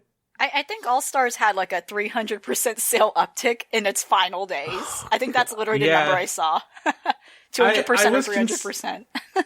I was considering buying it, but like I don't want to support this kind of like this kind of like monetization that Nintendo has been doing. I think it's really shitty. I think limiting stuff like this for the sake of games preservation is horrible. I did not want to support it at all, as much as I like would have kind of enjoyed maybe playing Super Mario Galaxy. I don't know. I'm not a huge like 3D Mario head, so that was another reason why I didn't get it. But like, you know, I just didn't want to. I didn't feel good getting it. I just pulled up the Super Mario Bros. 35 directory on Twitch to see, you know, hey, maybe someone is still managing to stream this. No results found. 29,000 followers for this game. That if someone were streaming it, they would get pinged immediately. Fuck. Which is just they why? It seemed cool. It seemed like a cool streaming game too. Like, people really loved it. People like playing Mario, weirdly enough. Like, together. If Mario Maker has proved anything. Yeah. You can play Super Mario Brothers, the original, together with other people against each other. It was really cool. I played it like 2 or 3 times. It was so fun. Yeah, I mean, there are some rumors that maybe coinciding with the Switch Pro, they're going to be offering some kind of legacy service, but I don't want to. Don't want to jump the gun on that. Yeah. Well, obviously, we're not confirming that. We're fucking video game choo-choo. No one tells us shit. But also, like, you know, they're just rumors. Like, you know, like, I tell you shit. Thank you so much. Super Mario 35, it's back, baby. Yeah, we brought it back. We made it again. I just uploaded on GitHub, baby. Yeah. E3 is back, though. Wait, what? Is it? Why? We killed it. It's dead. Why? We thought for a bit that we might be free from E3, but unfortunately it has, it's gonna be happening for 2021.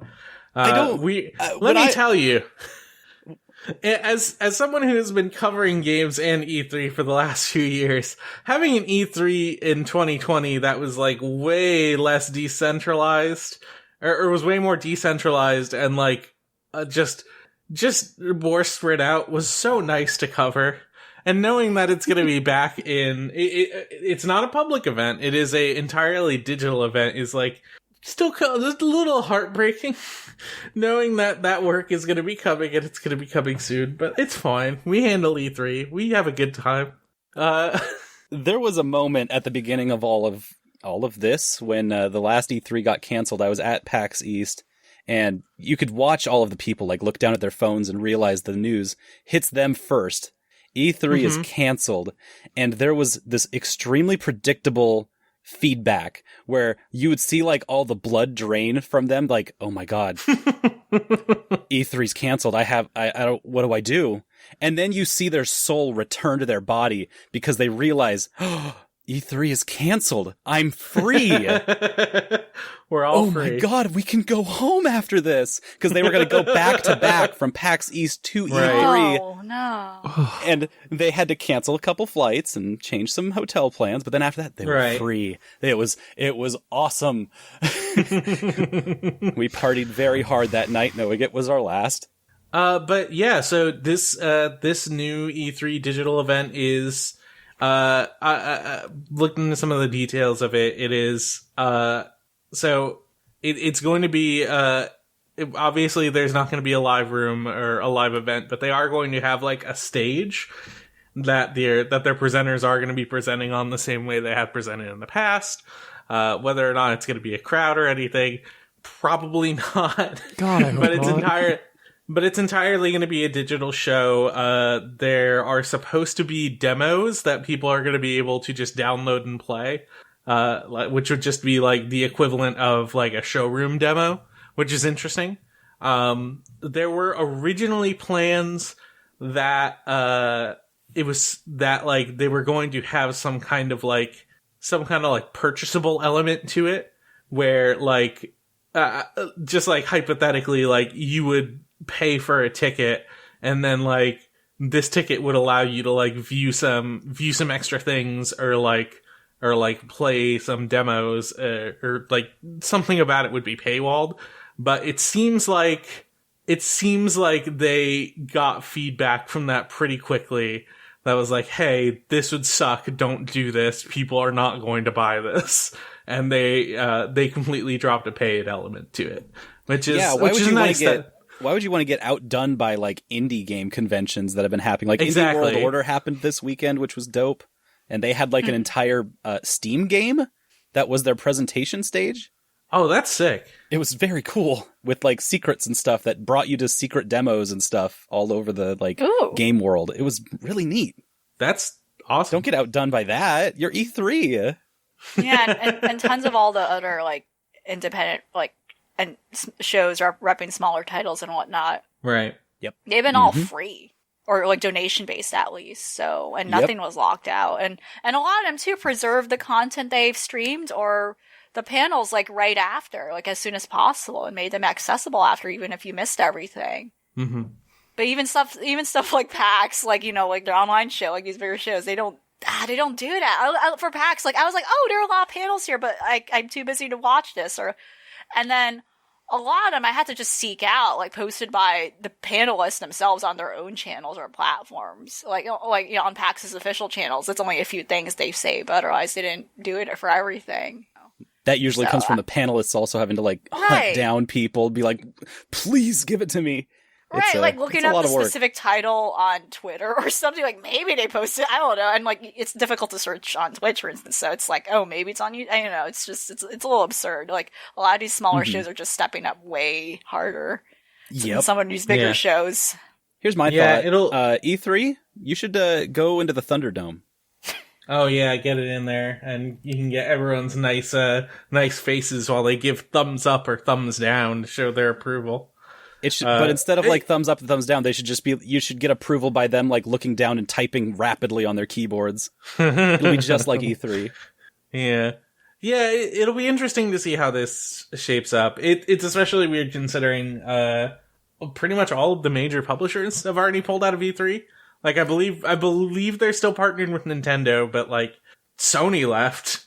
Like Microsoft left too, I believe, and like pretty much everyone had the luxury of doing their own events last year, so it's like, why would they even want to do an E3 event? Yeah, what value are you bringing E3? I'm excited to see you bring this out. So yeah, like a lot of the shape of what this digital E3 is going to be is not necessarily out there yet. We don't know. We don't know who's going to be involved. We don't know. We don't have a schedule, but it's still pretty early. It's still a few months out. We'll see when it comes around. Oh boy. What else happened this week? Speaking of like things that are dead. Speaking ill of the dead. Yeah. So Sony discontinued its store, the PlayStation Store for the PS3, PS Vita, and PSP devices. So, anything you've purchased on any of these platforms are still downloadable, but you can no longer purchase anything for any of those consoles. Is that purchase now, or is that? I thought it was until July 1st. I thought we had a little bit of time. Yeah, it's closing on July 2nd. Okay, there's a little bit of time. Thank you for pointing that out. But it is dying. You have some time to download Danganronpa. But yeah, it's a real bummer because Vita's supposed to mean life. Yeah, Vita is supposed to mean life. Everyone on Vita Island is crying. I feel bad for Food for Dogs. But they also had the audacity to post that release with oh god, with their tagline at the bottom that was "Play has no limits." So, but it turns out no, it does. Play has a couple of limits, I guess. We made sure that play has limits. It's a bummer. Obviously, like, as someone who cares about video game archival, like, I feel like these kinds of things should be more readily available, and whether or not that's on, like, a storefront or any kind of, like, museum or archive website is, like, that's a whole level of difference between them.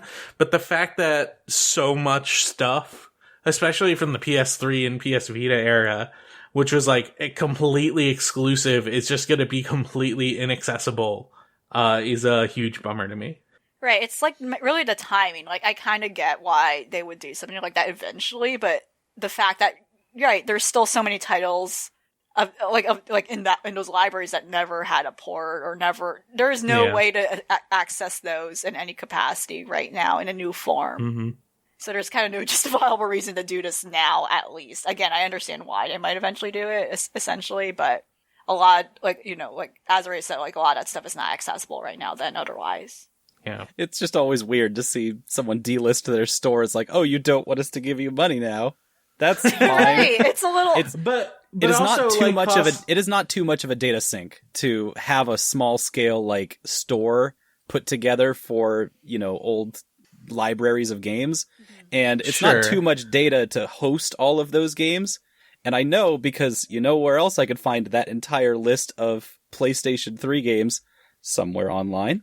Sure, but I think there's a whole level of difference between that, because not only were they like hosting and selling these games, but also like they had to manage individual storefronts on like different apps, and like a lot of that requires its own like different. A lot of that requires its own upkeep to keep running. When cost benefit probably was telling them like, hey, like, nobody is buying these games anymore. Like, we should get rid of this, because otherwise, like, maintaining the PSP store is probably just gonna cost us money. It's a good point. I don't like it. I want these things around, but it's like, man, fuck. It sucks. Stop. Hey, between this and Mario, it's like, hey, I really wish all of these major companies stopped having such a big say in the history of video games. I really wish they cared about this a little bit more like I did. It's weird that we're coming across this now with PlayStation dropping all three of those, the Vita, the PSP, and the PS3. We went through this with the Wii U, but that wasn't, the times that this happened on Nintendo's side, where they had to like start stopping sales on their different online marketplaces, it really wasn't that big a deal, because most of those games were readily available on the next device up, right? Especially with how large the Switch library is now.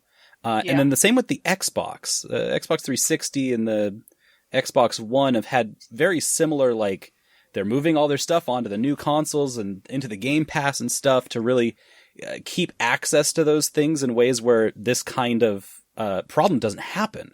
And so this is the first time that a vast quantity of online only based content is just going to be completely unavailable.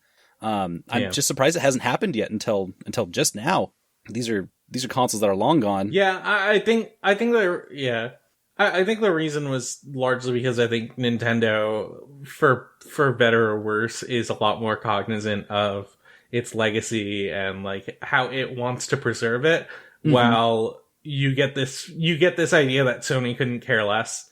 Like, they were keeping these things running because this is the only way that you would buy this thing, but now they don't really care too much to care about that is what it feels like thing. Yeah, but also Nintendo are really shitty about this stuff as well. Like, not trying to say they're better. No, they are in fact, in most cases, ravenously worse. Oh yeah, that's what makes this all the more heartbreaking. Like, when I talked about those other like libraries, the Wii and the Wii U, those were known for being really like cheap, money grabbing kind of shops and stores. And you could get like fucking anything on the Wii, man. Like any retro game, you could get so much stuff. And that's just not there anymore on the Switch. Like, they give you a small library of some old games that you could play if they let you. And if they don't take them away. It's so weird. It's strange. Speaking of unholy Nintendo and Sony combinations, our friend Rose has previously written about how Sony needs to release Bloodborne Kart. Oh, by the way, it's Rose's birthday. Did y'all see the fucking sweet ass art that Harlequin Wheels made for Rose today? No. Here, I'll post it in the channel. Hell yeah, birthday rose. Look at that. Look at how good that is. Oh my god. Ooh. That's so fucking good. Horn soda. Happy birthday, Rose. We love Rose. But yeah, like she wrote an amazing piece about how we need to include Bloodborne cart needs to happen, which is, you know, a bit of a common joke, but at the same time, like it's something that's like they really should do that. Like that seems like such a layup. It'll never happen because like Sony isn't interested in doing a kart racer, and From Software is too up their own butt about their IP. They would never let it happen, which is why the people who are doing the PlayStation 1 demake of Bloodborne decided that as an April Fool's joke, they were going to include Bloodborne kart in their game. Which is like, you know, that game itself is like, I don't know how much you've seen of it, but it is potentially litigious, but the breadth and like the quality of the like PS1 style demake of what they're doing is really neat. And I think the fact that they're like, yeah, let's just freaking include Bloodborne kart is so cool. Like they showed it off as an April Fool's joke and then we're immediately like, hey, by the way, we made this. This is going to be in the game. Amazing. Oh, it looks so good too. It does. Like, you know, obviously Mario Kart was never like a PlayStation title. And the fact that it's like on PS1 graphics is very silly. But like, they really managed to capture the feeling of Mario Kart just like in the videos that they posted. And I'm excited to play this game when it finally comes out. Incredible. Thank you, Bloodborne Kart. Bloodborne Kart finally real. Someone finally did it. Why are we talking about Asuda Pekora? Oh boy. So I'm interested in VTubers, I would say a normal amount. Sure. I'm not a weirdo about it. Harry, the conscientious observer of of the VTubers. I'll just put on a stream if I have nothing else. Sure, yeah. And one of my favorites is Pekora from Hollow She's Live. great. That's the rabbit one, right? Yes. Yeah. Famous Hollow Live comedian. But I don't know if this is true or not, but it just feels like everyone else but her has gotten an alternative costume besides like a New Year's costume. Mm-hmm. At least from like her generation and older. But finally, on April Fool's Day, actually, she revealed her new costume, which is a prison outfit. Oh, what? She has finally been arrested and convicted for her numerous crimes. Oh, thank God. As a menace to society, it's so nice to hear that she's finally gone. Yeah. Now hold on. Wait, what? What? Look, I don't know about much of this, but I don't think incarceration's the road for Pekora. You would be wrong because 80% of the people she polled disagreed. They said they should she's be in jail. Oh, she has no It's not clear shoes. what crime she was convicted for, but everyone agreed. Yeah, you're right. She doesn't have shoes. Guilty, guilty, guilty. Go to jail, go to jail, go to jail. There's a skeleton in there. There's a skull with bunny ears in there. That's I a really shame. like the bunny-shaped lock on the door. Oh gosh. Well, I'm glad this made it into our news section. Thank you for the Pekora update. It's always nice to know that she's doing well. Still raising hell. Elvie? Yeah. Elvie, would you like to tell me about this quote, Animal Crossing amiibo disaster? Oh yeah, the Animal Crossing amiibo disaster again. Because this is not the first time this has happened. This always happens specifically with Animal Crossing. So they, again, like slow paced with updates. Nothing really new with the game. But they finally carried over some of like the cute little Sanrio like collaboration stuff from New Leaf when New Leaf had their special amiibo update, like near the end of like New Leaf's like life, in a sense of like they stopped updating New Leaf, right? They introduced like, oh no, you can like download these cute little villagers and like Sanrio themed furniture items. So like you have like these you have these animal villagers that are dressed up in a way that reference like these Sanrio characters, like Hello Kitty, Pudding Dog, etc. Stuff like that. Very cute. They're all very cute. And they pretty much just brought those same characters for now New Horizons.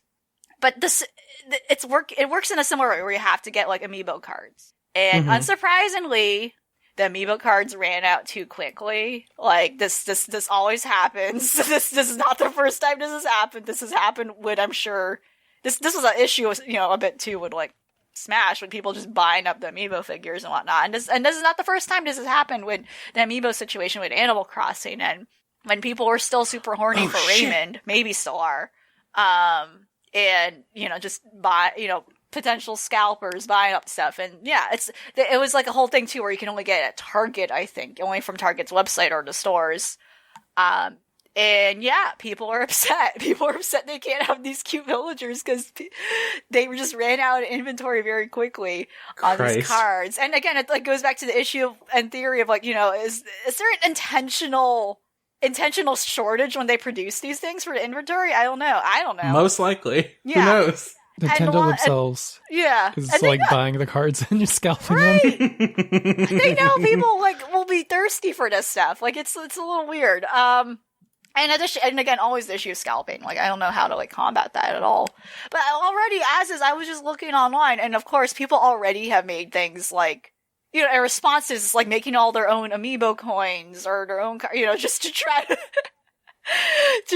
help people like get access to this stuff, because now they can't because it just ran out, and I don't know if they'll ever restock. But yeah, it's a dilemma. The amiibo world is still unhinged years later. It's still a very dangerous market, regardless. I have some huge personal news. I'm finally not shadow banned on Twitter. Wow, congratulations. Congrats. I think. I can show up in search results again. All I had to say is that I'm not a gamer. That's fair. I understand why that's a prosecuted word. All right. Are we ready to move on to questions? Yeah. Yeah. All right. If you want to send us a question, you can send it to videogamechoochoo.tumblr.com/ask. Is that right? Is it videogamechoochoo.tumblr.com or is it VGCC? Do we have it here? It's the full thing. It's the full word. Videogamechoochoo.tumblr. Yes, I got it right. I can't believe it. We only have a few questions. This is nice. You know what? Nice light question section. Our first question comes from, like we mentioned before, friend of the pod, Harlequin Wheels. Harlequin Wheels asks, which game character makes the best mac and cheese? Ooh. Oh. Like who makes it with the cheese that they've grated themselves, and they have their specific cheese blend. Oh, the crumblies. Yeah. They bake it, A lot of people always depict Princess Peach as like a baker. Like I've always seen people draw her like in fan art, like, oh, she's always baking stuff. Like she's baking stuff for like Mario and all. I don't know. She seems like she's a great cook, so I would trust her with a nice can I be mean? Mac and cheese. Can I be mean? Yeah. I always picture her as like making like the really shitty food that like right wing trad wives try to like post on Twitter that always look terrible. Princess I can also see that too, though. That's yeah, right. You're right. Oh, her unmarinated steak. Yeah. Oh no. Oh my gosh. Yeah, she would be that. Oh gosh, she would be like on TikTok, doing the horrible things on the counter. What was it? The nachos, or what was it? The nachos out of the can? What was that woman doing? The counter nachos. The counter. It was like some unheated cheese sauce from a can. I think I don't know what was happening. She was kneading them with her forearms and just scooping it up. Oh god, no! It was like tortilla cones. Yeah, where the fuck would those tortilla cones come from? She had to have made those, but she didn't make the oh. That marble countertop didn't deserve that. No. I do think Luigi is a little more discerning when he makes his mac and cheese. Like he'll make the Kraft mac and cheese, like, because that's what he has around the house, but he'll throw in some, like, shredded cheese in there as well. So I've got this, you've put this image in my head of this counter shot of Luigi and Peach both pulling mac and cheeses out of their ovens, respectively, and then they get the news that Mario died. Oh no! And they both drop their little porcelain platters of mac and cheese all over the floor, and they go, Mamma mia. I think Peach would have like a whole casserole dish, and then Luigi just has like a paper bowl. Like I think Luigi doesn't have dishware. I think he unfortunately has like disposable. No, I agree. I agree with you. He does not have dishware, but he is like chopping up like onions and green peppers and like frying them a little bit before he puts them in his mac and cheese. Yeah, he like lives the life like of a college student who for some reason doesn't think they should invest in dishware. He has one flat pan for everything. Yeah. Oh, jeez. That's how I live my life. It's great. If it works, it works. Speaking of the horrendous execution, Sheila's asks, which video game character would you line up next for execution? How would you take them out? How would you reply to their cries of mercy? We actually have multiple questions along this line. Oh yeah, and then we also have questions through the Twitter. That's also... Oh my god, Remember... did we get questions through Twitter? Yeah. I didn't even, like, look at that. Hold on. Yeah. I gotta go on TweetDeck. That means that over half of our questions are about Mario's death, and I really respect that, because this is a really important topic tonight. I don't think it's a lot on the Twitter, but there was one I did see. I'm not sure if more came up. Let me scroll it. But I don't please, know. talk I don't know about who execution. Else to put on the wall. What?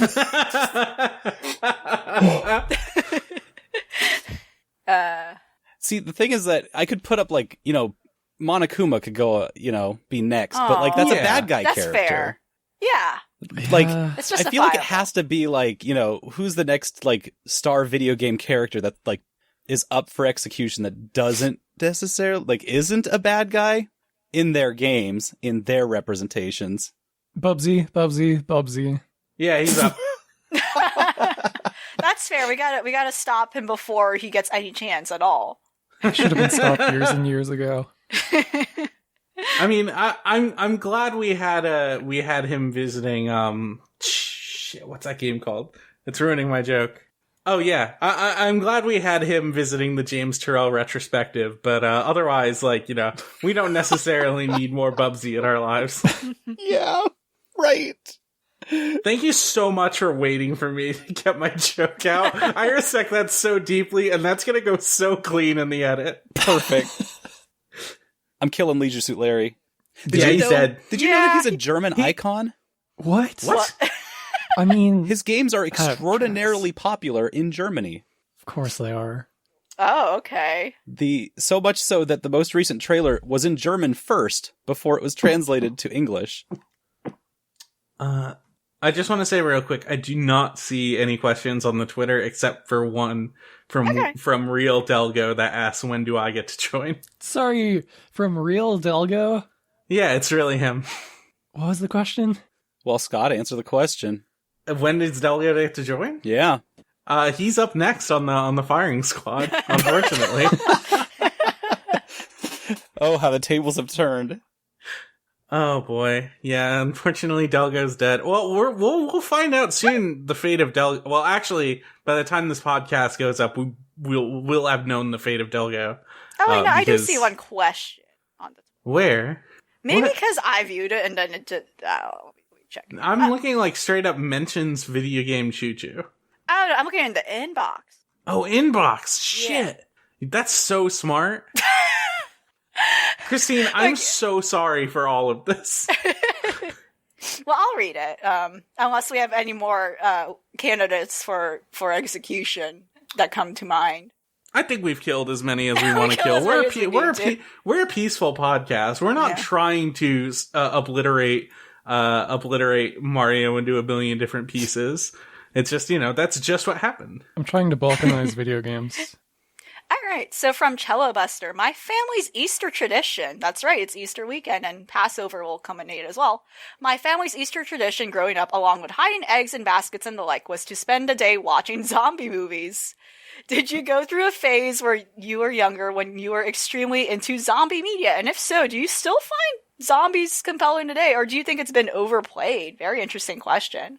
I am still kind of into zombies, like I don't love zombies conceptually, but it's like I still think that there could be zombie media that could like 100% like get me in, you know? Like I think what I enjoy about the genre is like the desperation of survival and trying to find trying to create community, and like that kind of stuff I think is compelling whether or not zombies are involved. But it's like I find that kind of like external existential threat totally it works for me. I won't like completely shit on a piece of media because it has zombies in it, you know? Like I'm willing to give it a chance. Yeah, I was never into the genre, but yeah, I would definitely remember the hot second. It was like a big trending thing in horror for a good while, like a few years back. So I'm very curious as to how it will come back, like if it does. We're in a bit of a dearth right now. Yeah. It's got to come back eventually, but there's only one man who could possibly bring it back, and that's Frank West. Oh, he's covered He tried, wars. and it didn't work, you know? He can still do Dead it. Rising 4 is not a good game. No. I feel like... But I think that was where I peaked, too, was Dead Rising and Left 4 Dead were both out around the same time, and they were.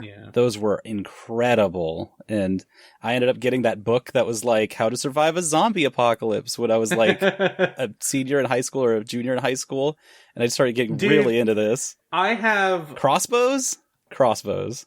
I don't have the novelization. I've actually heard that the novelization is really, really bad, but I do have the comic book version of Pride and Prejudice and Zombies.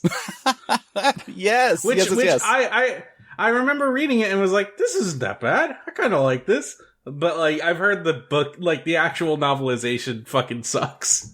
And thankfully this comic is super short, so they make it work. I say that as someone who, the last time I read this, I was in high school. Please do not take my word for that anymore. That was easily, over a decade ago. We have one last question. This one comes from Morat. And if you want to send Morat, you can send us any question to videogamechoochoo.tumblr.com/ask. Or apparently you can DM it to us at VGCC.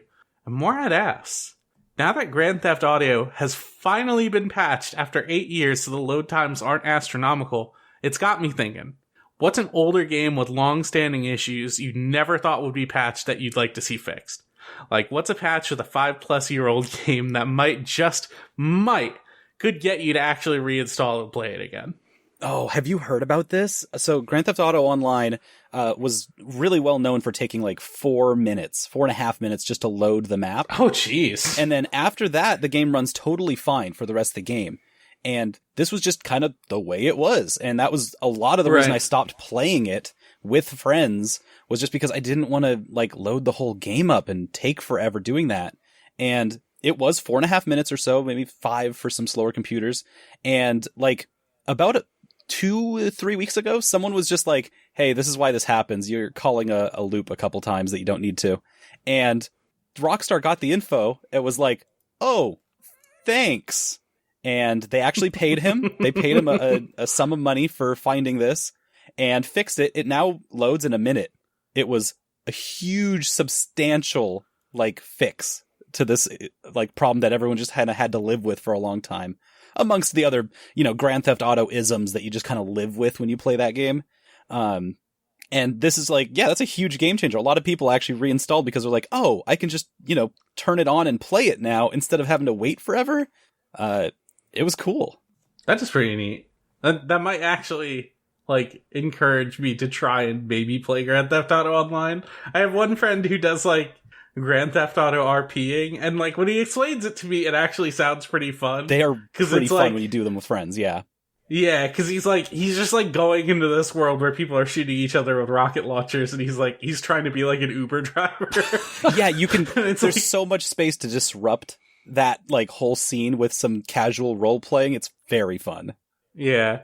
What are some older games you would love to see fixed? Like personally, and I know this is something that's kind of already happened with the emulated version of it, which apparently requires a very specific emulator build.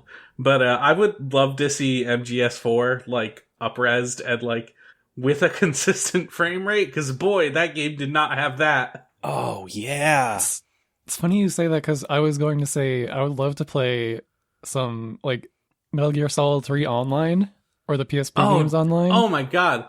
I loved MGS3 online. I played that so much. Mm-hmm. I know there's still like a community of people who play that. Mm-hmm. It's like on its own dedicated server.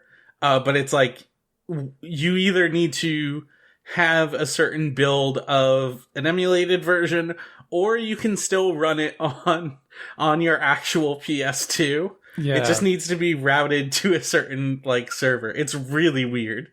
I would love to get back into that and play that though. Like that and MGS4 online were so fun.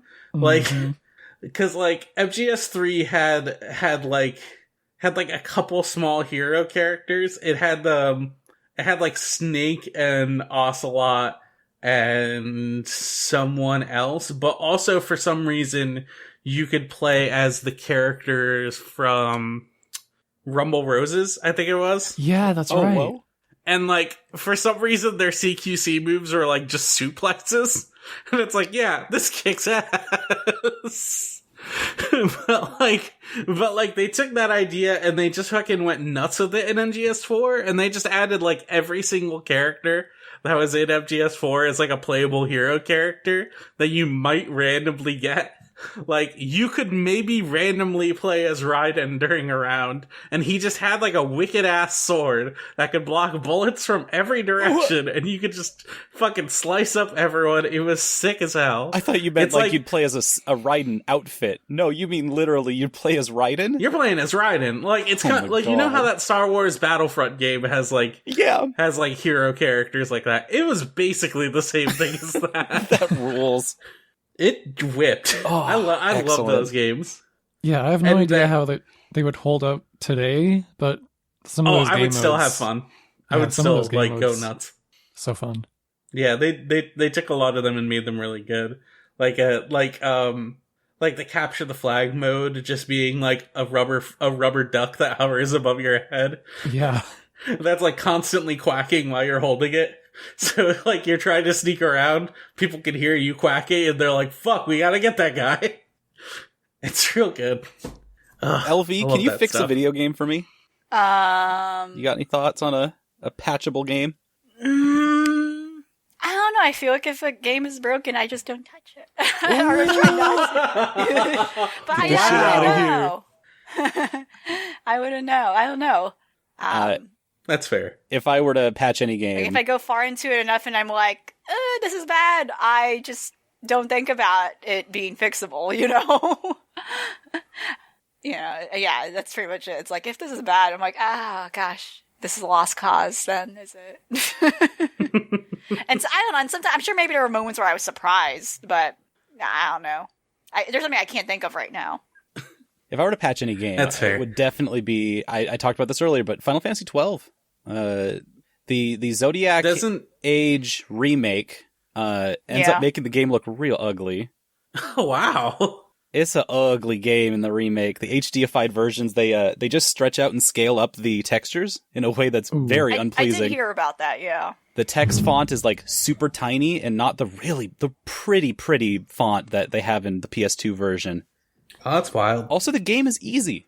They made the game easy baby mode instead of the like... Wow. Which the original one was crushingly difficult, but I just wish that option was still there to play the really hard version, because there's stuff that the really hard version like gets you to do tactically that you just don't have to even try to do in the new version. Which, because of all of the like quality of life updates, you have to play the Zodiac Age. It's great. It's awesome. It fixes so many other problems. that were in the original game just to make it easier and more fun to play. But it is kind of easy, and I would like to play a more challenging version of that. Is there not like any difficulty like options on it? No, there isn't. Makes sense. Which is weird. Final Fantasy doesn't like to do that. They do now, but they do now. They've done it since like 13, I think. Yep, 7R has the nice difficulty adjusting slider that they've got, and that's important. Yeah. Does 15 have it? I think it does. I think it does. Yeah, they have like a normal and then a hard mode or something like that. Yeah. All right. Well, it sounds like we've gotten through our questions. Where can we find all of y'all on Twitter? You can find me at Erica Meow, spelled I don't even know how to spell it. MIAOU. Awesome. Do you have anything to plug specifically? No. It's Eric. Like, what? You gonna follow Ari. Do it. Yeah, follow Ari. Buy my games off eBay. Ooh, yeah. Trying to sell all your games because you're not a gamer. Solon, where can we find you? Hey, you can find me at Solon Face. That is where the place is that you find Solon's face. And we've been doing And what have you been up to lately? You know how we had that little like RPG running session where we were playing Final Fantasy 69? Oh, yeah. We played like a tabletop version of Final Fantasy. Well, we adapted that into a mistake. Mm-hmm. We call it Final Fantasy 52. Oops, all Sandlers. Oh. And so for the last 2 weeks, we've been killing 52 end boss level Final Fantasy Adam Sandlers. Last night we killed 8 Crazy Nights Adam Sandlers. Oh, wow. I was about to ask, are they like Sandlers from different movies, or? All of them. We killed a song. There was an Adam Sandler from a song yesterday that we killed. Oh, Jesus Christ. Does that mean there's 52 Sandler movies? There's 52 Sandler media universes, or as we call them, Sandlerverse. Oh, no. That's distressing. So, the 8 Crazy Nights Adam Sandler, along with the, deuteragonist Whitey and Whitey's wife, did a delta attack on me for 1800 damage and killed me instantly. He also slam dunked on me, which was extraordinarily embarrassing. I mean, yeah, he loves basketball. He balled on me and it sucked ass. I took extraordinary status ailments from this. But, that's what I've been up to. Okay, sounds good. Elfie, where can we find you? You can find me on Twitter, LVMAPARIN. Awesome. Yeah. Are you up to anything? Anything Sandler related? Please, hopefully God, not. No. Oh, thank God. I'm being safe. Okay. I'll say that. Nothing Sandler related. Practice a safe Passover by Yes. not acknowledging the Sandlerverse. I am keeping a distance. I'm Scott Blah on Twitter, SCOTTBLAH, and I haven't really done a lot of projects lately. We're planning on recording a new Wrestling on Air very soon, and that's going to be extremely exciting. Also, get excited for Golden Girls Take Manhattan DX, releasing winter 2021. What? Really? It's going to be good. We're shooting for it. So I don't want to talk too much about game dev stuff on this, but I've mapped out every level pretty much. We have level wise, our content is looking good. So I'm very excited about that. That's so cool. Yeah. Anything going up on the site soon? I know, so Chuchumania, the promise has been made. Unfortunately, has already happened by the time this podcast comes out. But the VOD will be I can't plug it. The VOD will be up. And we'll get, I do not know who the Gamer Girl champion is right now. I do not know if it's Cleo or Rose. But it will be one of them. The promise has been made. Pull the C trigger. It's time for wrestling to return. Do we have any other major stuff going up on the site? I do see the Monster Hunter review, which we talked about earlier. I think that's the only thing we really have in the can right now, in terms of reviews going up possibly within the next week. Busy times. Busy times. when we're not putting up articles, that usually means that we're actually really busy in the working We're on these actually doing games a and lot stuff. of things. Yeah. We're actually playing games. Yeah. But yeah, if you want to catch any of our content, you can go to videogamechoochoo.com, at VGCC on Twitter, videogamechoochoo.tumblr.com/ask if you want to ask us questions. On Facebook, facebook.com/videogamechoochoo, youtube.com/videogamechoochoo, I think that works. I'm pretty sure it does, but we are Video Game Choo Choo on YouTube. Twitch.tv/VGCC.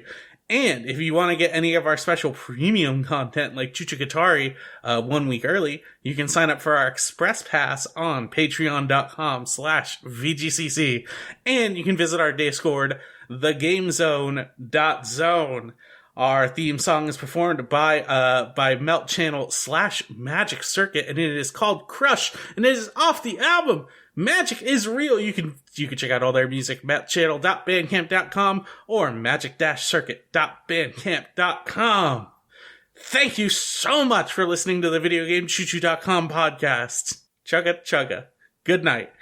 It is what it is. Ka-chow. Bye. Pow pow. Bang.